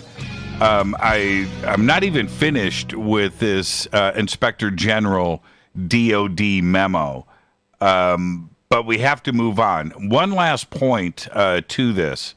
No, actually, I have two. One is the whole GS-15 or military equivalent comment. He only wants to hear from the top of the top. He wants to hear from captains. He wants to hear from colonels. He wants to hear from heads of divisions. He doesn't want to hear from anybody else. I'm saying he. I'm assuming the Inspector General is he. May not. But there's that point. And the other one, and the chatter is, oh, here we go. Now we're not going to get the report in June. This is going to delay it. This evaluation is going to continue. And this is another a way for the man to kick the can down the road a little bit. All great questions. No, I'm glad you brought that up because that's good. I don't think I haven't had a chance to discuss that. But first of all, the first point is you're absolutely right. I mean, that goes to the seriousness of how the IG approaches this. Is you're 100% correct. I mean, that is the highest general services pay grade. Above that is the senior executive staff, SESs. And so these are people who hold, the equivalent of general ranks. And so they're not going to bother them, but the next one down. And so, yeah, they're saying, no, I want boots on the carpet. I want some heat under the fire and some serious people. In terms of, I'm sorry, I got lost track of my. No, kicking the can down the road, kicking the can. Oh yeah. There you go. Yeah, because I was thinking of. So suddenly was picturing myself thinking that because GS-15 is a high level, seeing some of these people who are really bosses suddenly sitting on the carpet having to answer questions. But that's a really good point because their faces to the fire right now. And so when you're going to captains and colonels and GS-15s, most of the general public don't understand where we are at with this. GS-15 in general service, that's the top of the top. On your career path, you will never be a GS-15. Right? That's it. And that's it. And it sends a message too. I mean, it's just like when I was in policing, if me as the lieutenant got called into the major, the chief's office, everybody below me went, "Ooh, this is serious." So yes, no, it sends a message. In terms of the kicking the can down the road and people concerned about the 180-day report, one thing to bear in mind, and this can maybe alleviate some concerns, is the IG, this is the Department of Defense's Inspector General's office. So their authority, their control, and what they will be looking into relates to the Department of Defense. Who has been directed to provide the 180-day report is the Office of Director of National Intelligence, two separate entities. So it's two totally different organizations. So, the DNI, the Director of National Intelligence, is not, they don't get a pass now saying, well, there's an IG investigation, you can't do anything. Or rather, they're kind of that, they're the neighbor peeking over the fence, like, oh, what y'all got going on over there? Let's keep that there. It may actually, quite frankly, benefit whatever the 180-day report provides, or the cooperation in preparing that, because suddenly, even though the directive is to Director of National Intelligence, the DNI doesn't have a task force. The DOD does. And so the DNI is very dependent upon the DOD being a good team player here and helping compile this information. Well, now that the IG's office is involved, the last thing, especially since this evaluation is so broad and saying, we want to know how you're handling it, period. Not one specific thing, the whole 9 yards. The last thing that anybody during a course of investigation wants to hear is somebody from the DNI's office calling the IG's office saying, hey, aren't you looking at these people with this? Well, just so you know, they're giving us a really hard time right now. And we're trying to provide a report, a directive that expresses the will of Congress. And, they keep stonewalling us, these types of things. So it may actually facilitate better production and maybe better cooperation that hasn't been going on. I do, caution people in terms of the report. I know that the statutory requirement that was put in there said, we should be expecting something to come in June. I'm not certain that they're going to make that date. And that's not because of the UFO subject. It's just how government works. And I just, I say that in abundance of caution because I don't want, let's say June passes and we have no report and people are like, well, there we go. Maybe it does mean, but it's also important to remember that right now, especially when it all went through, we just had a presidential change, an entire administration change, and that affects everything. So you have new undersecretaries. So the Director of National Intelligence, Avril Haines, who just came to office, she's just got there. She's been there a couple months. And so I side I'm on the side that says provide people with a good, solid, comprehensive report that earns public trust and really covers it to the best that you can right now. And if that doesn't come till August, September, so be it, because you just came into office. I'll give you that. You can get by saying, hey, I just got here. They kind of dumped this on me, but we're going to get it for you. I think that ultimately, and maybe I'm being optimistic, I think that with this kind of I likened it the other day when somebody asked on Twitter as a pincer movement in warfare. That's where a double envelope, you attack from different sides. Mm-hmm. And so I think if trying to get good information out about how the Pentagon's been handling this subject, I think this is a good thing, because now there's two different sides who are separate but equal kind of attacking the topic. I think that researchers and people in the UFO community that have been involved with this subject, for decades, like myself, extending things out another couple of months, well, this is just what we do. We're acclimated to it, Tim. It's okay. But there are, a whole flood of new personalities and people that have interest in the subject only since December of 2017 and TTSA, where they think that this report is imminent. It's going to be all about UFOs, and it's all about disclosure, and they are pinning all of their hopes and emotions on June 2021.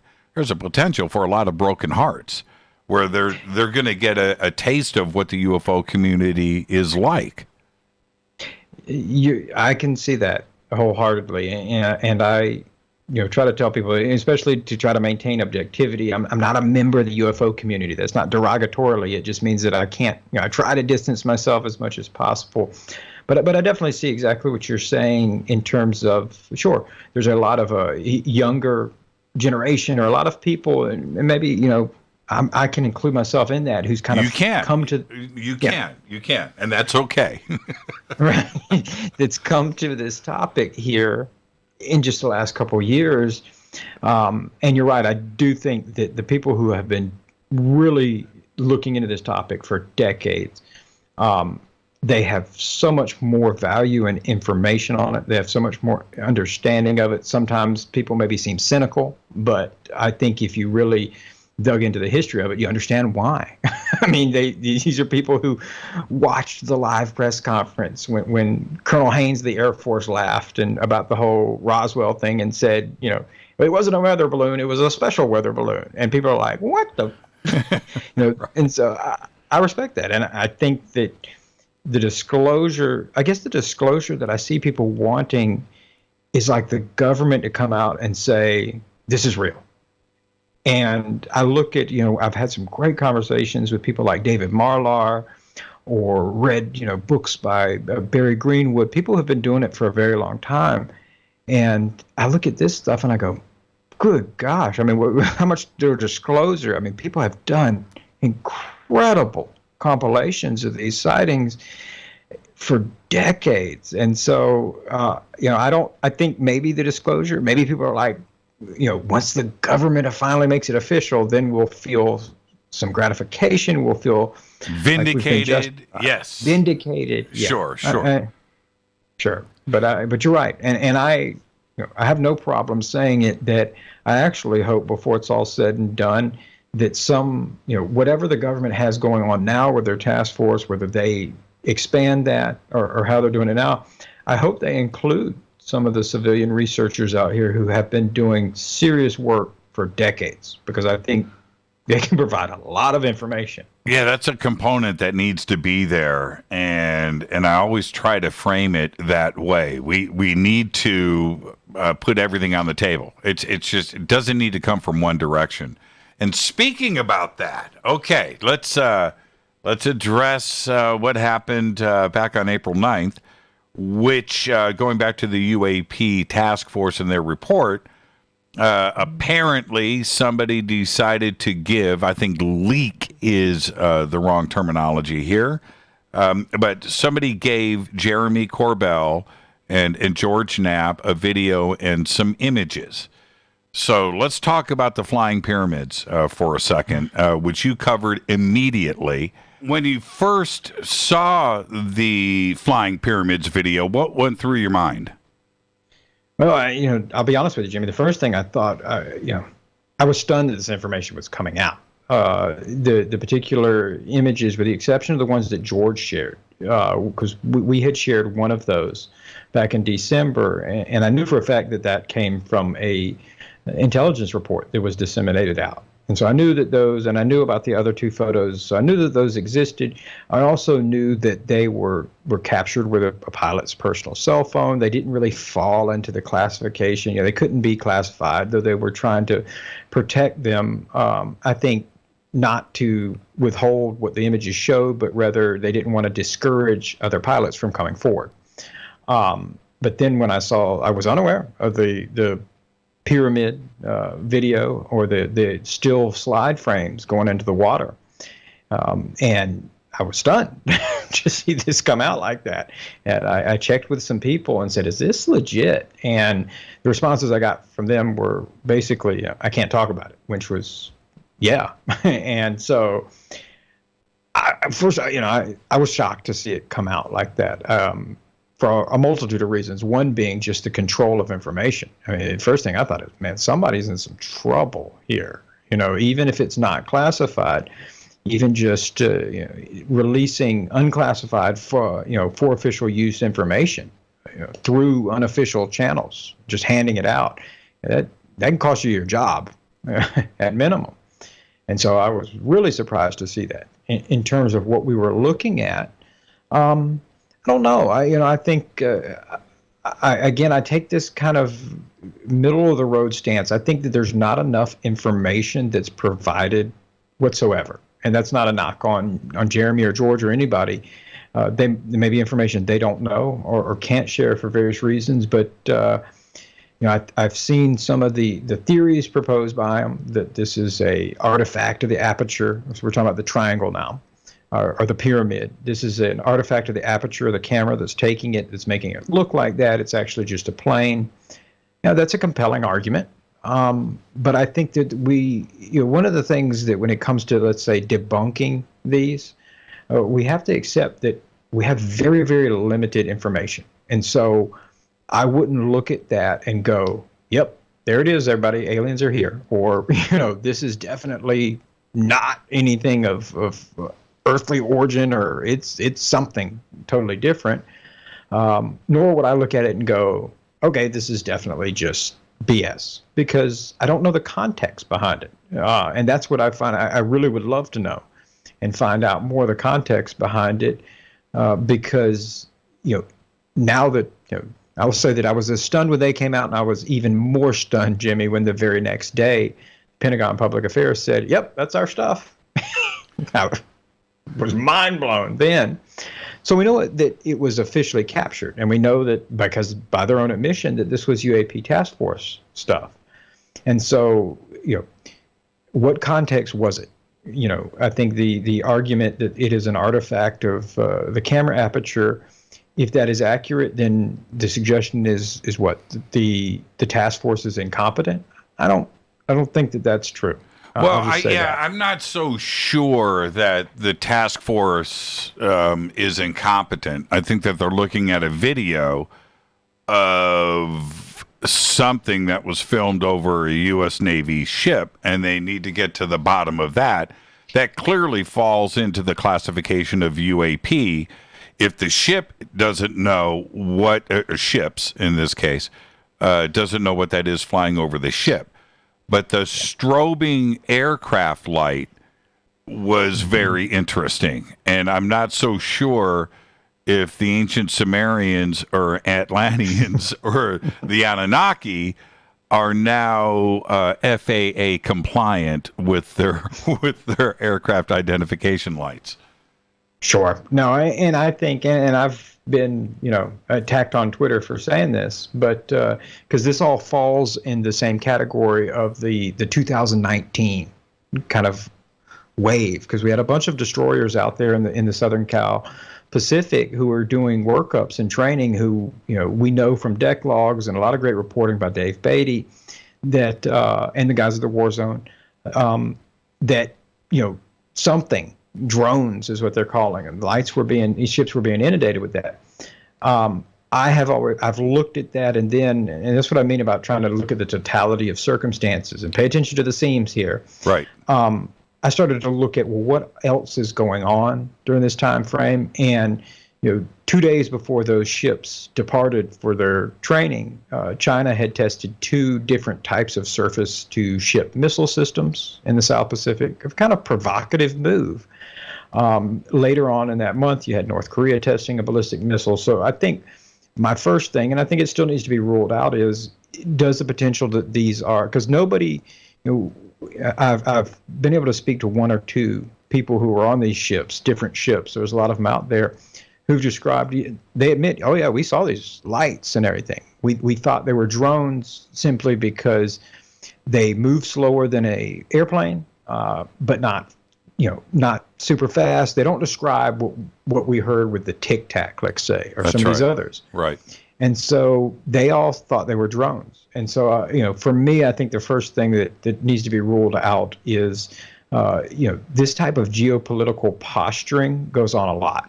We do this to China and Russia, where could we see a situation where they're trying to provoke an air defense response so they can measure all of that data? What can they, or are they doing it as, and this is kind of consistent with how China would do things. Are they actually flying around hoping that the U.S. is going to shoot them out of the air, so that way, they can say, well, what's good for the goose is good for the gander. If you're going to shoot we were just joyriding, so now we're going to start shooting down stuff in the South China Sea. That's very consistent with kind of Chinese doctrine there.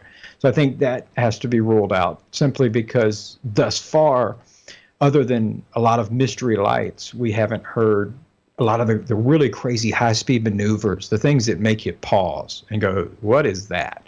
We haven't heard that yet. But I also know that there's this question of where are they coming from, because they know what ships were in the area.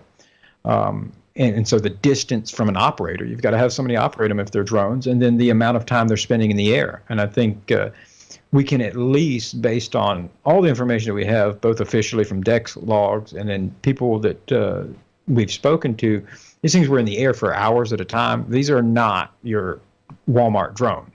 So this is potentially serious. But I agree with you. I think that you see the flashing lights, you're right. Yeah, I don't think I wouldn't understand why, if we're talking about something that's truly other, let's say, because I'm always cautious to say what it could be. Could be aliens, could be interdimensional, could be who knows. I don't know that they would adopt FAA regulations and put lights on their wingtips. I'd love to know, and that's the thing is we don't know. We know that it was captured by Navy personnel, and we know that it was materials with the UAP task force. Does the potential exist that these were materials that were used as examples in briefings and saying, hey guys, these are certain things that can happen with aperture of camera systems, or certain things that can make people think they saw something weird, but they didn't, were these used as examples of misidentifications? I don't know. I don't know. I think that's the frustrating part of it. And I don't want to say that my frustration compares to anything like I'm sure the frustration you've had over the years and many others, where it's like, there's not definitive proof of anything, and that's frustrating. And just like anybody else that's been following this subject for whatever reason, nobody wants flying pyramids not of this earth to be harassing our Navy more than me, right? I want that. I want that video. I am not joking around about that. And so does everybody else, right? That definitive, clear, the Patterson Bigfoot film, we want that over the USS Ellis. Absolutely, we do. Unfortunately, I just don't think that this video is it, but I do believe it's indicative of what the UAP task force is all about, because this is a UAP as defined by the United States Navy.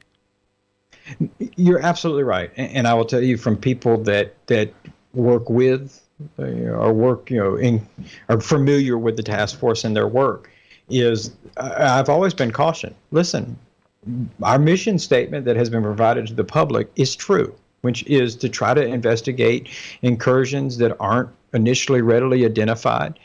And could that include, drones? Could it include balloons? Yes. It just means that we didn't know what it was at that particular time, or that it was an incursion in a denied airspace that we should have had control over. That isn't readily identifiable as being a foreign adversary or a commercial drone, because there are other components that would kind of get to. And so you're absolutely right. It doesn't mean that everything is, they're looking at the saucer or the Tic Tac that just sped off at hypersonic speed. It can just be, they filmed this thing.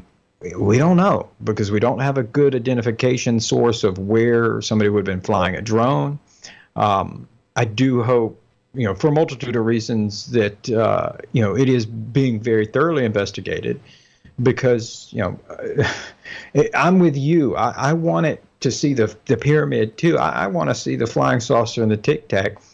I'm always cautious to tell people, what do you hope that is? What is this?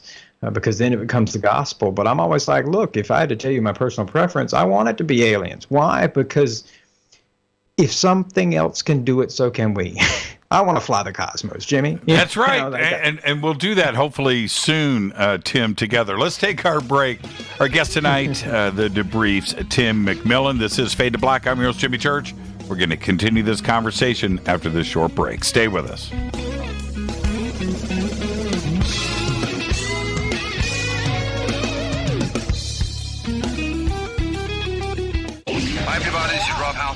God on jimmychurchradio.com.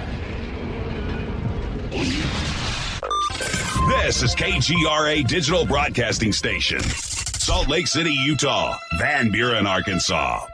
Why is it we're not very good with our health regimen until it's too late? We don't put oil in the car until the engine blows up. When the body's out of balance, your health is not so good. Give your body some love. Log on to wtih.com. That's wtih.com. Try our Life Change Tea, which cleanses you from harmful intruders. A clean colon is one of the ways to bring the body in balance. We also carry organic supplements to help you get where you need to go. So do your body a favor. Log on to getthetea.com. That's getthetea.com. You can even visit our sales page to save some dough. Does anybody call money dough anymore? Anyway, if you're looking for short, helpful health tips, go to YouTube and punch in Health Matters Now. That's Health Matters Now. So, log on to getthetea.com, shop, get balanced, then learn some cool tips at Health Matters Now. You'll be glad you did. That's getthetea.com. Your contact for current news and trending topics. KGRAradio.com. This is Jimmy Church of Fade to Black, and I only drink Fade to Black blend coffee from River Moon. Just click on the River Moon Coffee banner at jimmychurchradio.com. Promo code F2B Blend. This is the only way forward. This is Fade to Black. Make contact. KGRAradio.com.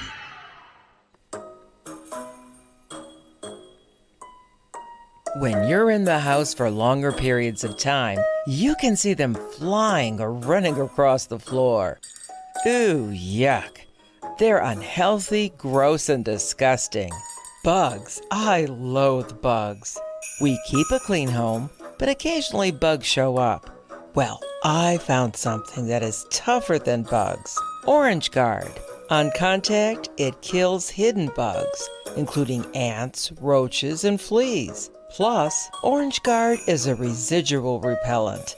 All of the ingredients of Orange Guard are on the FDA generally recognized as safe list. Orange Guard may be used around food, humans, and pets. It comes with a 30-day money-back guarantee. Orange Guard, available at orangeguard.com, Whole Foods, and Ace Hardware. Gold loves chaos, uncertainty, and disarray. History shows us what gold does when people aren't sure about the government, the stock market, their jobs, or their retirement savings. Our national debt is skyrocketing. Gold and other precious metals are a defense measure against inflation and a stock market that might take years to recover. So what can you do right now to protect yourself? Call United Gold Group. We offer gold and other precious metals delivered securely within 72 hours. Are you worried about the stock market? We can also help you set up a real gold or silver IRA or a 401k. Safe and secure. United Gold Group makes gold ownership affordable. Call now and get up to $2,500 in free gold or silver with a qualified IRA. Call 800-753-8534. That's 800-753-8534 or visit unitedgoldgroup.com.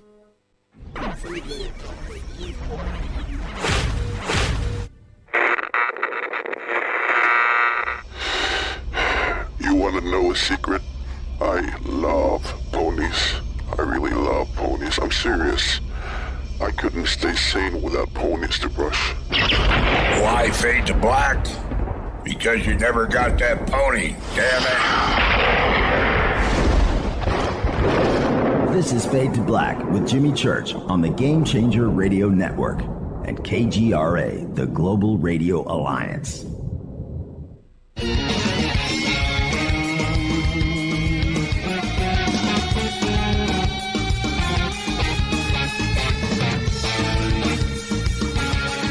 All right, welcome back. Fade to Black. I am your host, Jimmy Church. Great conversation tonight. I expected this, and so did you. Tim McMillan is here of The Debrief.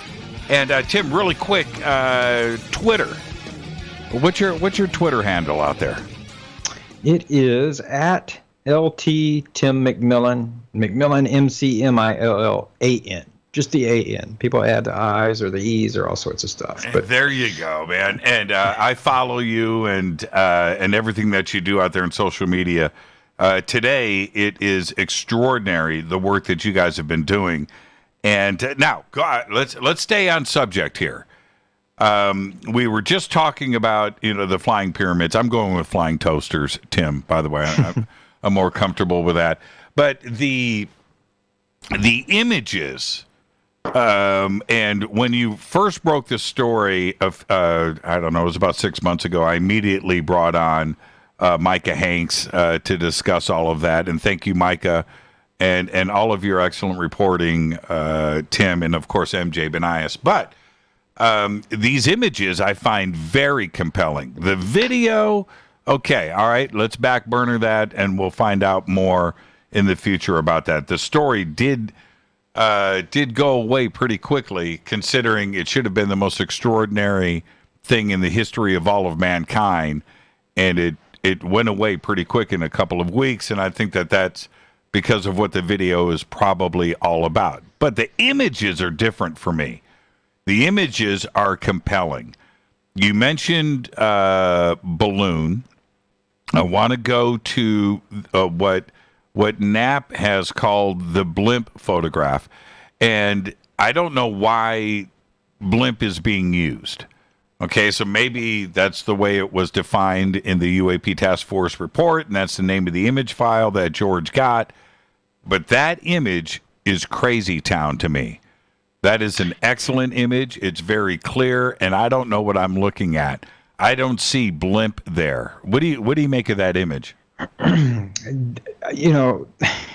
Yeah, we saw those images, and the one that we re-released, and again, is you have to look at it in context. So if you look at just the image, you're right. I don't know what I'm looking at here. And I think it was kind of funny because afterwards there was a lot of there were some great comparisons that people felt like they did with this. This was going to be a Batman balloon, and there was a lot of that. And people were like mad at us for publishing it because we didn't publish the clear, saucer on the White House lawn. I'm like, good guys, I know, and now, God bless George Knapp and the Pentagon of all things for coming out and admitting it. I knew it was a UAP task force photo. I knew that it was included in the intelligence report. So now if you take that into context here, first thing we're going to say is that when these intelligence reports are produced and they're disseminated, and these particular reports that we reported on back in December, these were shared far and wide, and not just within the United States intelligence community, but also the Five Eyes network, so our allies, the UK, New Zealand, Australia. People saw all of this, but this is not just, somebody's like, I'm going to type this up and hit send on the email. These are things that are verified. They go through formal processes. They, want to make sure you're disseminating good information. So there's a lot more behind that in terms of what else was going on that made it so intriguing for these pilots. And, when George finally published all three photos, we realize now, because we can look at the timestamps of this, that this happened over a 32-minute period of time. So this object, these pilots were able to fly around it at different angles for 30 minutes. That's pretty impressive. And I think we have to recognize there that these are trained aviators. These are people that are seeing it. And if you've got 30 minutes, if you're driving in your car, and even if you saw something odd, you're like, that's weird, I'm going to circle back around. I'm going to keep circling around for 30 minutes. I think you'd probably figure out. You might have the benefit of being able to jump out of the car and go grab it, or, that type of thing. But you would probably have a pretty good handle on whether or not this was a balloon. And I think that was the leading theory, is it was a balloon. I don't know what it is, but I'm very intrigued by the fact that the pilots, were able to view it for 30 minutes. The pilots were able to take some photographs, and the pilots were able to turn this in above and say, hey, we don't know what this is. When we did some follow-up reporting, in fact, when Jeremy and George broke the news, it gave me a great opportunity to share some of the information I hadn't had a chance to yet, which was the exact reason that I had pulled all those hazard reports I mentioned earlier. I wanted to see, what is the protocol when you run into a balloon? What is it? And what I found, I did find some balloon reports, and we published those in the article. There are no balloon reports that coincided with the time of those photos, but I can tell you that even in instances where aviators saw balloons that were in government-controlled areas in their airspace, that was treated seriously. They reviewed the videos. It went all the way up to the command who signed off on it in recommendations. And so I feel fairly confident in saying that we don't have that with this instance, that those pilots absolutely did not think it was a balloon. The pilots who were there, who were in the air, who were circling around this thing, photographing it, when they landed or when they were in the air, there was no expectation to them that it was a balloon. And I think that that's fascinating. And it brings up this idea of, well, what are we looking at? I don't know. It's interesting if you put it in that kind of perspective, and especially, I think that's why these sightings and these reports from the military are very interesting, because it's important to understand the systems that are being used. These are integrated systems. These are systems designed for warfare. They're designed to be able to identify what's going on out there, because, these systems, they all work together, and they have something that's there's a link system, a link 16, which is kind of like a high-speed encrypted internet, where it's not just that plane that's in the air, it's everybody in the fleet. And so the ships that are down, the surface vessels that are there, they're seeing it all. So you've got not just those two pilots' eyes on it, you've got everybody that's looking at the radar image. They're looking at everything, and you've got these sophisticated systems that don't have the human biases. They're designed to determine what it is. They're all working together. It's a big collective, because they're designed for war. The metric here is life and death. And so it's fascinating to consider that all of these systems collectively aren't able to determine what that is. And so I think when you look at it with that perspective, you realize there's a lot more. Do I have that data I can provide anybody? No. I wish I did. Don't we all? I wish I could tell you what the Link 16 said. I wish I could tell you what the radar was saying then. I wish I could tell you the backstory behind, were these pilots just flying along and said, whoa, what's that? Or were they actually, as was the case with the 2004 Nimitz event, did they have something pop up on radar and they said, hey, go check that out? What is this going on? That's a totally different situation. And we do need to hear from the crew members of the Ellis that shot the Flying Toasters video. We need to hear from them directly.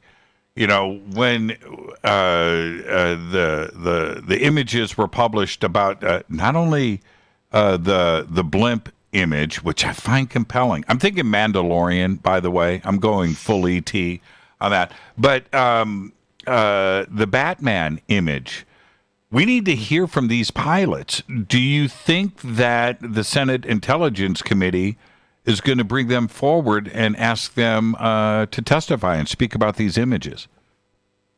I wouldn't be shocked if they haven't already. I know for a fact, I don't know that any of the more recent ones, but I do know some of the pilots that people are more familiar with, like Commander Fravor, and the pilots from the 2015 incident. They absolutely did testify to the Intelligence Committee, the Armed Services Committee. They absolutely, for a fact, I know, they testified to White House advisors for the Secretary of Defense and senior advisors to Secretary of Defense. They absolutely told their story and told it, very fascinating detail. One of the pilots told me after their testimony, very early on. So this is spoke to this person very early in the game, so 2018-ish maybe, about their testimony. And, they expressed a little bit of frustration because afterwards they said people were like, well, what was it? And they were like, look, I don't know. And that's not my job. And I respect what that aviator was saying. They're saying, I'm telling you, it wasn't in my recognition. manual that, these pilots train, they have all these things that give the silhouette, like this is what a Su-57 looks like. This is what, these different aircraft look like. They said it wasn't in anything recognized. It's not anything that anybody has shown me since. It didn't perform in ways that I am consistent with, aircraft being able to travel. And important to note, not only are these aviators trained pilots, but all of them, if you look into their own backgrounds, all of them have degrees in engineering and stuff. They're, they're well versed in this stuff. And they said, I don't know. It's not my job I'm telling you I don't know, and somebody else needs to find out because I don't know. So I would imagine there's a lot of political interest, a lot more political interest than I think has been made public. So we've had a few, Senator Rubio, a few others who have acknowledged that. There's more interest, and it would not shock me at all if these pilots had been asked to come talk. Now, there's another component here, which is, does it worry you that these three images, there was additional images, the water thing with that object too as well, but this video, that if this is the best of what this report is going to contain, it's not strong enough, right? That this material on its own is not good enough. Oh yeah, absolutely. I think absolutely that if that's the best of what we've got here, that's a concern. I certainly, I think, in the balance of probabilities, I think that it is highly probable that there is much better evidence that has been captured. Down to the fact that and I think better evidence has been presented to people like the intelligence community. And the reason that I say that is because when you have somebody like Marco Rubio come forward and discuss this publicly on television, if people set aside all their political biases and or whatever, you lean and everything, but recognize these are politicians. They want to get reelected. And Marco Rubio in particular, he was a former presidential candidate in 2016, and he's relatively young and a relatively well-known figure. It would not shock me to see him try to run for president again at some point. And so as politicians, you don't, they have these teams of staff, and you have all these people that vet what they say, check what they say. You don't just decide, hey, I'm going to go willy-nilly on this one and start talking about UFOs. It's going to be examined. How is this going to come back and affect us? In 4 years from now, if you want to run for president, are we going to get embarrassed by this? Like, all of these things get taken into account. And so the fact that they're willing to come forward and talk about it. And I think I've been impressed by how some of the politicians, especially Marco Rubio, has addressed it. I've realized, he's not shooting from the cuff here. This is something that has been discussed with his staff. It's something that's been polished. He's well prepared to discuss it, meaning this is a thought through plan in terms of bringing this out and feeling pretty darn confident that, it's not going to come back, that all he's seen is just the images that we've seen. And, so I would say that right there alone would lead me to believe that there is better stuff out there. Let's talk about that for a second. There's been a lot of chatter about this triangle ship coming out of the water, or going in or coming out. Bob McGuire, who Bob says that he thinks he either saw that image or another one that was similar to what has been described out there. Have you seen this image? Tim, have you seen this image? Any images that would be classified for whatever reasons, the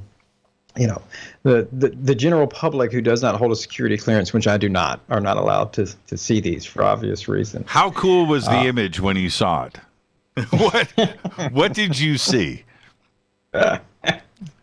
Oh, wouldn't it be great if I could just say, there it is. There's the proof. There's the smoking gun that everybody wants. Watching you squirm right now in your chair is just awesome. By the way, but what is the story behind this image?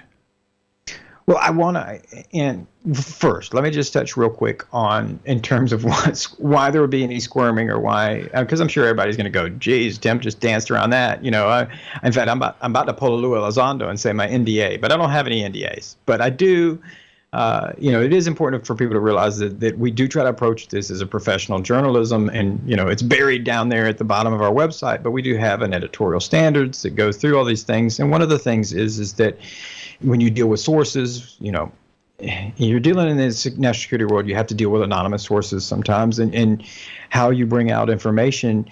I don't think people realize is that we're legally bound to protect those sources. So we have to be cautious about what we say. So let me put it that way. So that's why, if I'm trying to be cautious, because we're legally bound to that. We can be civilly sued, and we're morally bound to that. If I say, Jimmy, I won't do anything that could cost you your job or get you in trouble, I owe you that. Now, what was the latter part of that? So how cool was the image? I will tell you that it was shocking enough that it went viral amongst the intelligence community. Yes. That a number of people who have nothing to do with the UAP task force whatsoever, UFOs, like this is not, and it's important for people to understand that when I say the intelligence community, I mean this with the utmost respect, but if you see the intelligence community, it does not look like James Bond. These are mostly computer nerds. These are mostly analysts. These are not. So, in trying to parse out information, that people were saying that they came to these reports. It was a lot like, imagine if you handed, a UFO report to your uncle, your cousin, who's an accountant, and they've never been into UFOs, but like, wow. So a lot of the details, they're not as focused as details that people have been paying attention to it for a long time. But the images definitely went viral amongst people to the point where, even in these DC Beltway neighborhoods where everybody, all your neighbors work at some three-letter agency and everything, we're talking about it amongst each other. Have you seen this? This is crazy. For a lot of people in these professional positions, when these kind of reports were disseminated, it was the first time they recognized, like, oh, wow, this is real? They grew up under the impression that a lot of people have that, oh, UFOs are silly. That's, sci-fi or kooky. But when you're seeing official reports, and so it was, the image was compelling enough that it generated a lot of buzz. Was the image similar to the artist depiction that went around on the net? It was the object itself, yes. Very interesting. Now, and I asked Bob this. Let me ask you. Do you think that craft was just ours? Some black program, and it's ours, and not necessarily extraterrestrial? I think with the vast majority of these that we're calling UAP. So we're going to lump the triangle, the tic tac, these types of things. No, I don't think they're ours for a couple of reasons. One is I've yet to find anybody, and I've tried, and I've quoted them in articles before, named, so not unnamed sources, but experts in aviation, or in the Fast Movers article, which is the one where we talked about those intelligence reports and actually revealed the triangle photo. I interviewed the former Air Force general who's in charge of specialized training and the air attaché for Russia, and this was a retired general who, this was his deal. And so, when I asked him, so what do you think the likelihood is that? Everybody's response has always been the same, and I agree with it and understand the bureaucracy is everybody's like, there's no way, because you're never going to get anybody to sign off on that. The idea of flying classified technology without notifying your other personnel, the risks that are involved in that are just too great. If something bad was to happen, if Commander Fravor had, in pursuing the Tic Tac, had lost control of his jet, and God forbid something happened to him, how do you explain that? It's an unnecessary risk. I want to just really quickly, because I want to stay on subject. But one of the things that Fravor testified and has spoken about, he was asked, man, are you armed? Right? Yeah. What have you got, man? You got bullets in your gun? That was a crazy question for not only Fravor to hear, but he had to answer it too. I got nothing. So what were they thinking that what if he was armed? He was going to fire on the Tic Tac? Yeah, or be able to defend himself. I will tell you, Jimmy, that one of the most compelling interviews that I did regarding the 2004 Nimitz incident was with Fravor's wing woman, who has not come forward. She is still serving in the Navy, and I understand why. Basically she can't come forward because she's still serving, and so that has to be approved and all these types of things. But she did appear on the television show Blacked Out, and she was nice enough to speak to me on background, meaning that I agreed I wouldn't name her, that type of thing. And that interview, Jimmy, that really, and I spoke to her at a time where, and if people kind of follow through the stuff I was writing, I pursued this first, not trying to prove that it was aliens or UFOs, but rather we can figure this out. This is going to be, some type of testing, some type of electronics. But when I spoke to her, it was very compelling. The first thing that she said that I still kind of kick around in my head was that what alarmed her the most is when they first encountered the Tic Tac object. When it was hovering over the ocean, it was moving erratically. She described it like a ping pong ball, like zipping around like a housefly, and very chaotic, it's just very abnormal. And that's always, I've sat there and kicked it around in my mind going, what the heck is that? Because even if it's a drone, drones are designed by human beings. They're going to be, the flight characteristics are going to be something that would make sense to us. So it was this nonsensical, bouncing all around. Why is it doing that? That's weird. How is it doing it is obviously a better question, but why? But what she told me, and it really put this in perspective, is that as the thing, started to kind of pursue Commander Fravor, and he, years later, I think that he tells it, like, oh my gosh, they're following me. I've talked to people who either heard the radios at the time or that were there, was like, the response was more of like, holy, I'm engaged. This thing's lining up to take a shot on me. The first thing that went through her mind was that she was unloaded. She had no weapon systems, that she was mentally preparing herself that if necessary to fly her jet and use it as a weapon to stop this thing if it started to go towards the fleet or started to take out the carrier. That's, as people just stop for a minute and think about that. First of all, it says something about our aviators and service personnel, that they were essentially saying, we may have to sacrifice ourselves to save others. But that gives you the gravity of the seriousness of this and how they perceived it. That this was not training. This is not anything. And I hope that, when she retires someday, I do hope that she comes forward for no other reason, that I think it would be great for the public to see that when I'm speaking to her in 2018, 19, whenever it was, we've heard her story told from 2004, when she was a new pilot, I think this was her first fleet assignment, so she's just getting there to the fleet. In fact, I think her call sign was the new girl, something like that. The pilot that I spoke to years later is a extremely accomplished aviator who has spent time with boots on the ground in a war zone, not just in the jets, but she actually spent time, volunteered for assignments where she actually was in Afghanistan with boots on the ground for over a year. This very accomplished person. This is a serious person who's been in some serious situations.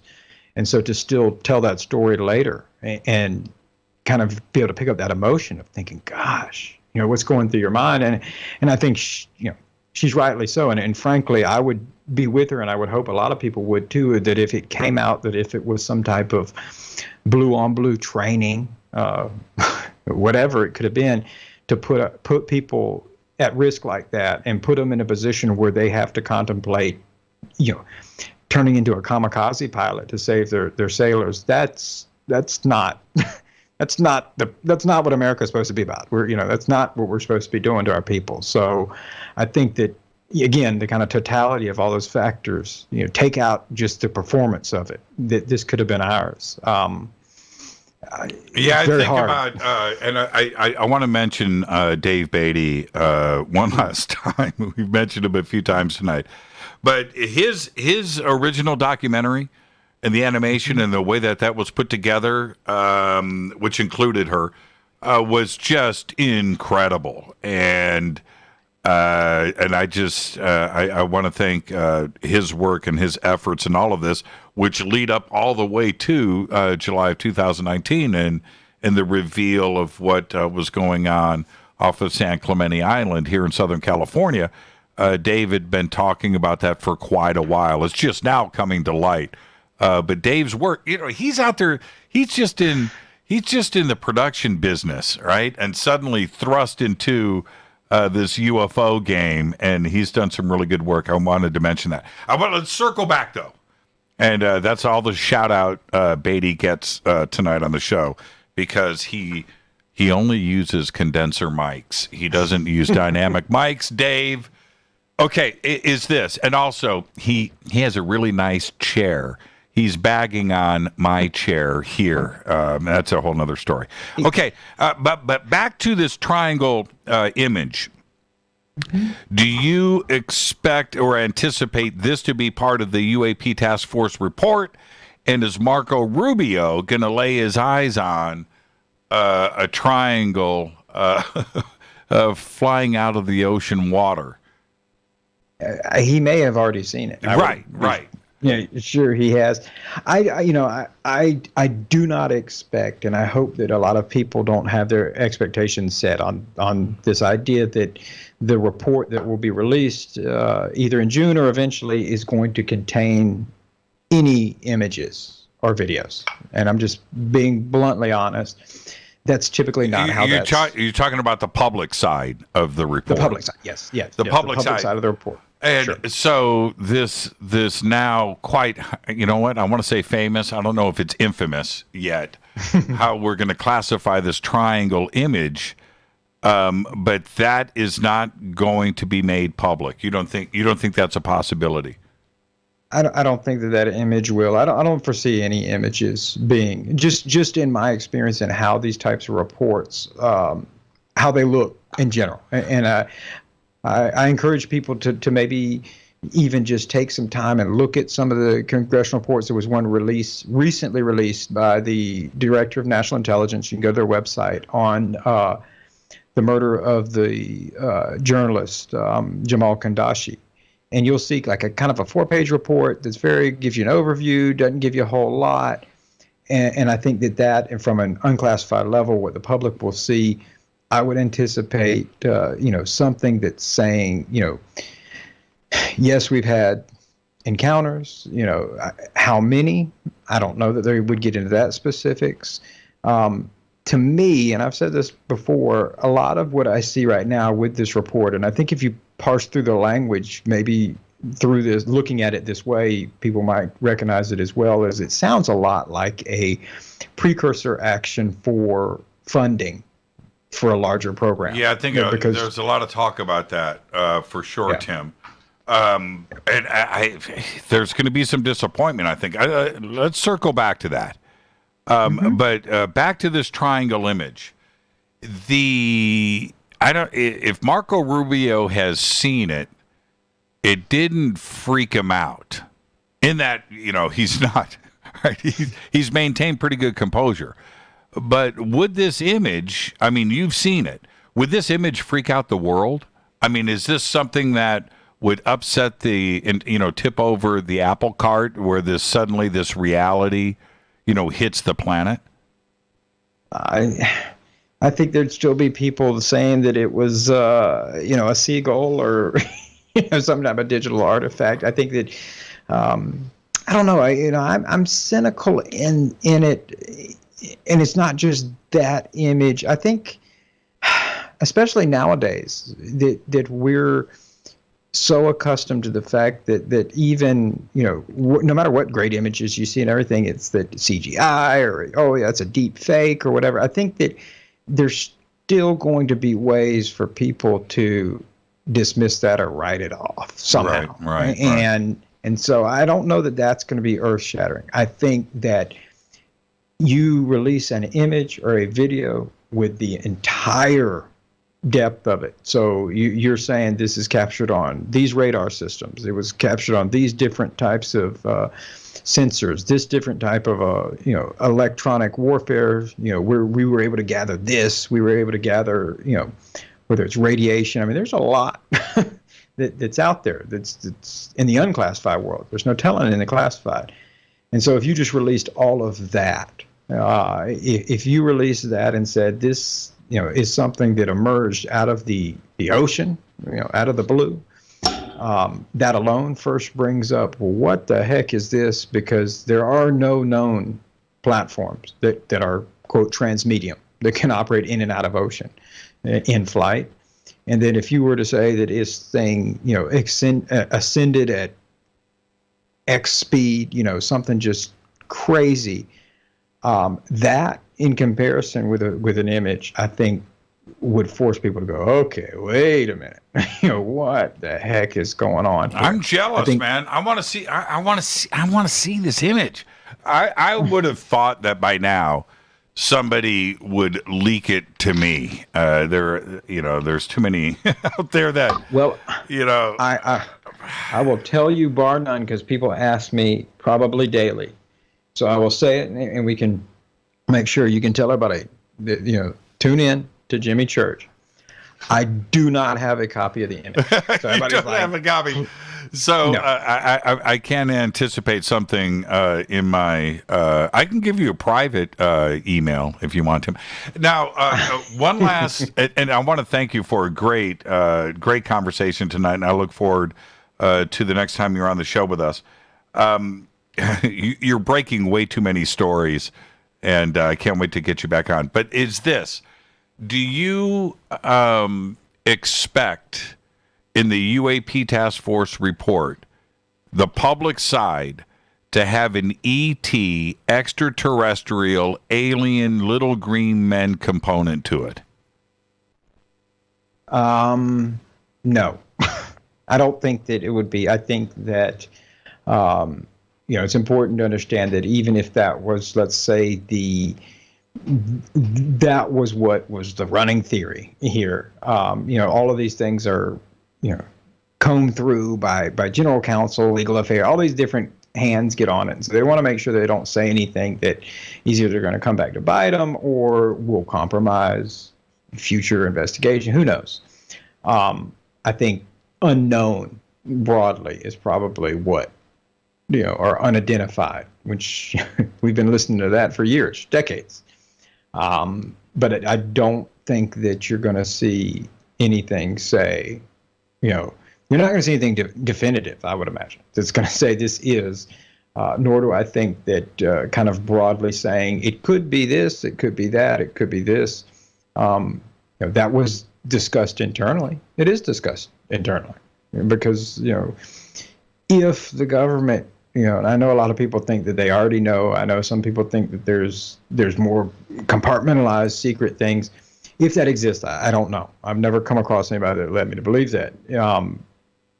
More so that they don't know either. And so it's kind of all on the table. If you've got something that's, performing, again, just not just one breakthrough, but multiple breakthroughs, from material science. We don't have the materials to travel at hypersonic speed consistently. If you have all of that, I don't know. I think that even for people working that task force are probably much like myself and being very objective observers, whether you're cautious to say what something definitely is without knowing for a fact. But I think if you've got compelling data that shows all of that, you're having to sit back and go, well, what the hell is this? You can't peg it. Thank you so much. What a great conversation, man. This is what this show was all about. And again, congratulations on the tremendous success over at The Debrief. And for everybody out there, Tim, of course, the website is thedebrief.org, and we've got the links over at jimmychurchradio.com. But do you guys, are you guys updating like every day? You've constantly got articles and reporting in the works. Yep. Every day. We're putting out new stuff every day, Monday through Friday. We try to take the weekends off. But yeah, we're putting out, 2-3 new articles every day. We have, it's not just me, MJ, and Micah by a long shot. We've got some great writers that work with us. Some people that your listeners might be familiar with, like Mike DeMonte with Punk Rock and UFOs, Ryan Sprague, Chris Plain, who is a science fiction writer who's kind of gotten interested in that. But we get a lot of people who, write for other outlets. Are like, hey, can we write? They're interested in something. So very fortunate in that. And we're always looking for new creative people because, there's only but a few of us. But we definitely try to make sure we've got new stuff coming out every single day on a whole host of topics. So you would take an unsolicited submission from me? Absolutely. That's what I'm talking about. That's what I'm talking about. That's one of the things is that we're all about. If you're going to run an outlet that's about forward-thinking future technology, you got to take from people who are like, hey, I've never written before, but I really want to do it. And we're like, okay, cool. Well, let's, we're willing to show people the ropes and if you go on to write for the New York Times, then great, that's fine. But there's a lot of creative, smart people out here. So we're all about that. Thank you so much, Tim, and keep rolling that rock uphill, man. It's a long road. Thank you so much, and enjoy the rest of your evening.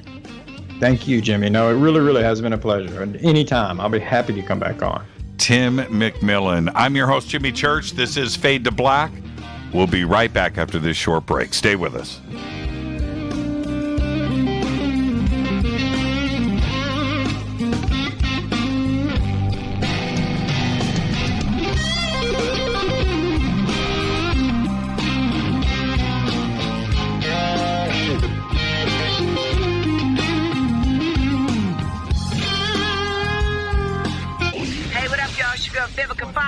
And you are listening to my boy, Jimmy Church, on jimmychurchradio.com.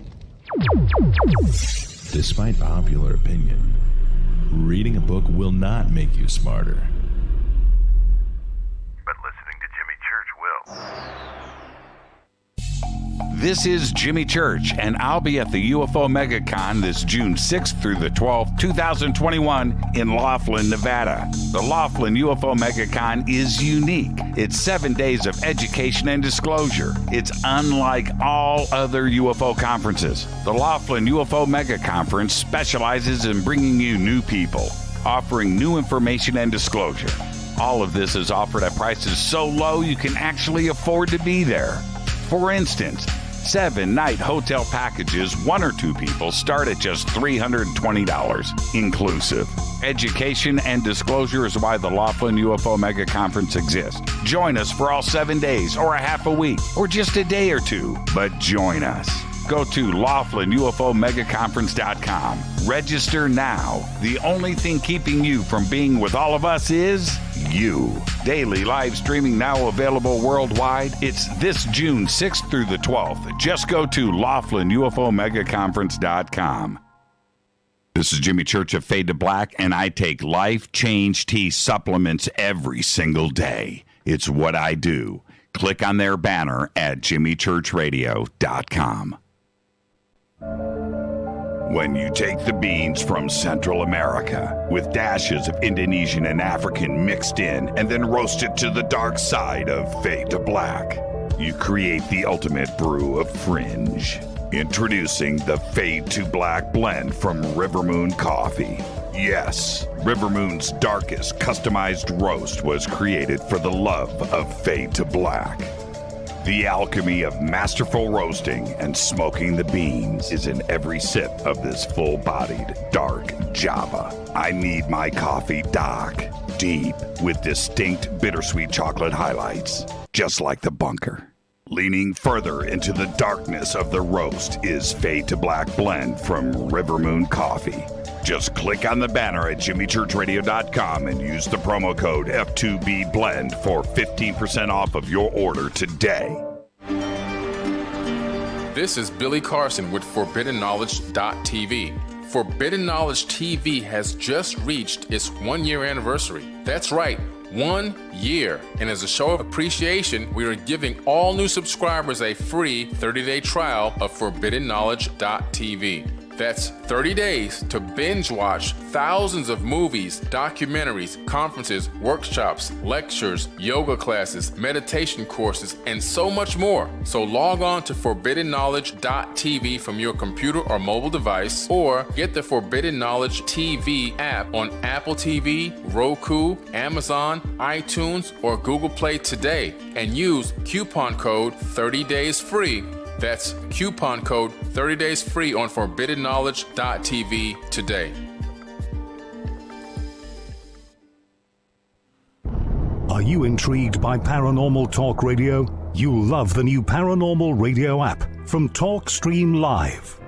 You'll find a great selection of talk shows covering UFOs, ghosts, strange phenomena, and much more. Download the Paranormal Radio app now and start listening to the very best in paranormal talk entertainment, including the network you're listening to right now, the Paranormal Radio app, free in Google Play and the iOS App Store. Erica, Brittany, Gabby, and you're listening to JamieChurchRadio.com. It's not a lifestyle we chose. We were born this way. KGRARadio.com.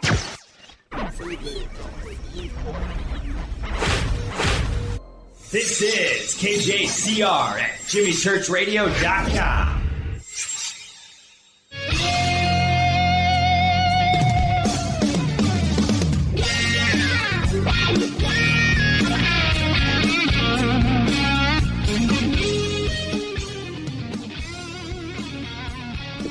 Welcome back, Fade to Black. Now I'm live. Now. Okay, I'm live. 747-228-2051. I've already got calls lined up. I don't think I'll have time for any more calls, but I just said the number. There you go. But that was a pretty fascinating interview. I hope that very informative, very comprehensive. Hope everybody enjoyed it. I do want to thank Tim McMillan for coming in. It was all of that. I really enjoyed the conversation. Tonight, I hung out. I ignored Twitter. I thought I was going to be on both. I couldn't cut my brain in half. Hung out over on YouTube, and I want to just let everybody know over on the YouTube chat, you guys are amazing. You guys are totally fun. And Christina Gomez was hanging out tonight. She wanted to see the flame guitar. She got that. And that was just great. And everybody over in the YouTube chat, you guys are amazing. And you kept me laughing all night long. And I this is the first time in a long time, and I've only done this a few times out of all of the shows that I've done, where I've actually gone back and listened. And I did that tonight to the best of my ability. But dealing with the laughter and the good times over in the YouTube chat was very distracting. But yeah, there was a few important takeaways for me. I'm going to make this quick because I want to get to the calls. A few important takeaways that Tim brought up. One, the criminal side of the investigation that was listed in the memo. His comments there, sort of possibly maybe involving Lou Elizondo, not in a criminal sense, but who was maybe interfacing or dealing with Lou after he had left the government. That's a very interesting point. And listening to Tim again after the interview, and then listening to it again tonight, that was a very interesting point. And number two, the triangle photograph. I kept going back to this because I wanted to understand if Tim indeed had seen this very elusive photograph that everybody has been talking about. And yes, Tim has seen it, and that is very interesting. I want to know if this is part of the UAP task force report and who else has seen it out there. We do know that it has been going around different agencies for a good while now, and people have been talking about it. That was very interesting. I kept going back to that because I wanted clarity. I want to see this picture. I want to see this image. And I can only get to view the image through other people. I've got to view it vicariously right now. And I wanted to know exactly what Tim had seen. Point number three that I thought was really interesting, and asking about the UAP task force report that is due in June, that may possibly be delayed. But will it involve little green men? He doesn't think so at all. And that was a very interesting and I feel very honest answer. There's so much more to unpack in this interview. I know that we'll be talking about it for a while. And what did you guys hear? And again, I was distracted by the YouTube chat tonight. And so everybody's going to catch their little pieces of this and speak about it. Okay, so there you go. With that, let's go straight to the phones. Hi, you're live on Fade to Black. Who's calling? Hey, Jimmy. It's Carrie in Palm Springs. How are you? I am fantastic, Carrie. How are you? I'm fantastic. Awesome interview this evening with Tim. I mean, you really eked out a big one. He saw the picture. He has seen this urban legend, triangular craft. Urban legend, that's such a good way to put it, right? Because nobody outside of official circles has seen this image. As far as I know two people that have seen it, and that's Bob McGuire and Tim McMillan. I haven't seen it. I wonder now, I'm going to ask Micah Hanks. I wonder if Mike has seen it, or MJ Benias. That would be interesting, too, because they both are with the debrief. But it was a very fun, open, honest, comprehensive conversation, and I really enjoyed it. Well, you did an excellent job really getting some main points and kind of drilling it down. I feel like we've had such, kind of this rush of info and people breaking it down, historical perspective like the New Yorker article, kind of bringing everything to a head. And then you've had these awesome guests all week kind of helping the faders kind of, further clarify. And it's been so, I feel like I just have more of a solid picture of what's really going on. But there's still obviously some huge lingering questions to your knowledge, has there been a video analyst expert take a look at the flying toaster video? No, not that I know of. Aside from, of course, Mick West, but has there been anybody else to take a look at it? I don't know, Carrie, at this point, if we need to do that. It's a terrestrial craft. It's not UFO. It's not a UFO. It's not ET. Does it fall in the into the classification of UAP? Well, yeah, I guess you can say that if the Navy and the Ellis wasn't made aware of what was flying over their ships. But I can nearly guarantee that all of the surface radar, all of the ship radar, you have Camp Pendleton, you have the Navy base there, you have San Clemente Island, and it is the most advanced, technically advanced gear on this planet. So absolutely, I firmly believe they know what was flying up there, and that it wasn't a flying pyramid. But and I think that's why that video has just kind of gone away. I don't think it's gone away because the media is trying to bury it. I don't think that it has gone away for any other nefarious reasons. I don't believe that. It's died on the vine because anybody can look at that and go, well, okay, it's a triangle image in the video. It's night vision, but it's got aircraft lights on it. So it's not anything unbelievable. It's something totally believable. It's just an aircraft of some kind, whether it's a drone or something bigger. It doesn't really matter at this point. It's not of this earth, right? So yes. And I think we can leave it right there. Carrie, I've got to get to some other calls. Okay, Jimmy. Yeah, thank you so much. You're the very best, and we'll see you tomorrow night right here with Linda. See you tomorrow night. You're the best. Thanks, Jimmy, and fade to black. Thank you so much, Carrie. Fade to black. And it was fun also over on YouTube with everybody wanting to see the guitars. And so here the interview's running in the background. I can listen to that and pull guitars off the wall all night. That guitars make me happy. Music makes me happy. And this little den of sin that I have here called the bunker is my happy place. And hanging out with everybody tonight and answering questions about that. Getting specific, man. Pickups and strings and necks and wood and scale length. That was really cool. All right, let's go back to the phones. I think this is Awakening Man. I'm not sure. Eric, is this you? That's me. What's happening, brother? What's going on, man?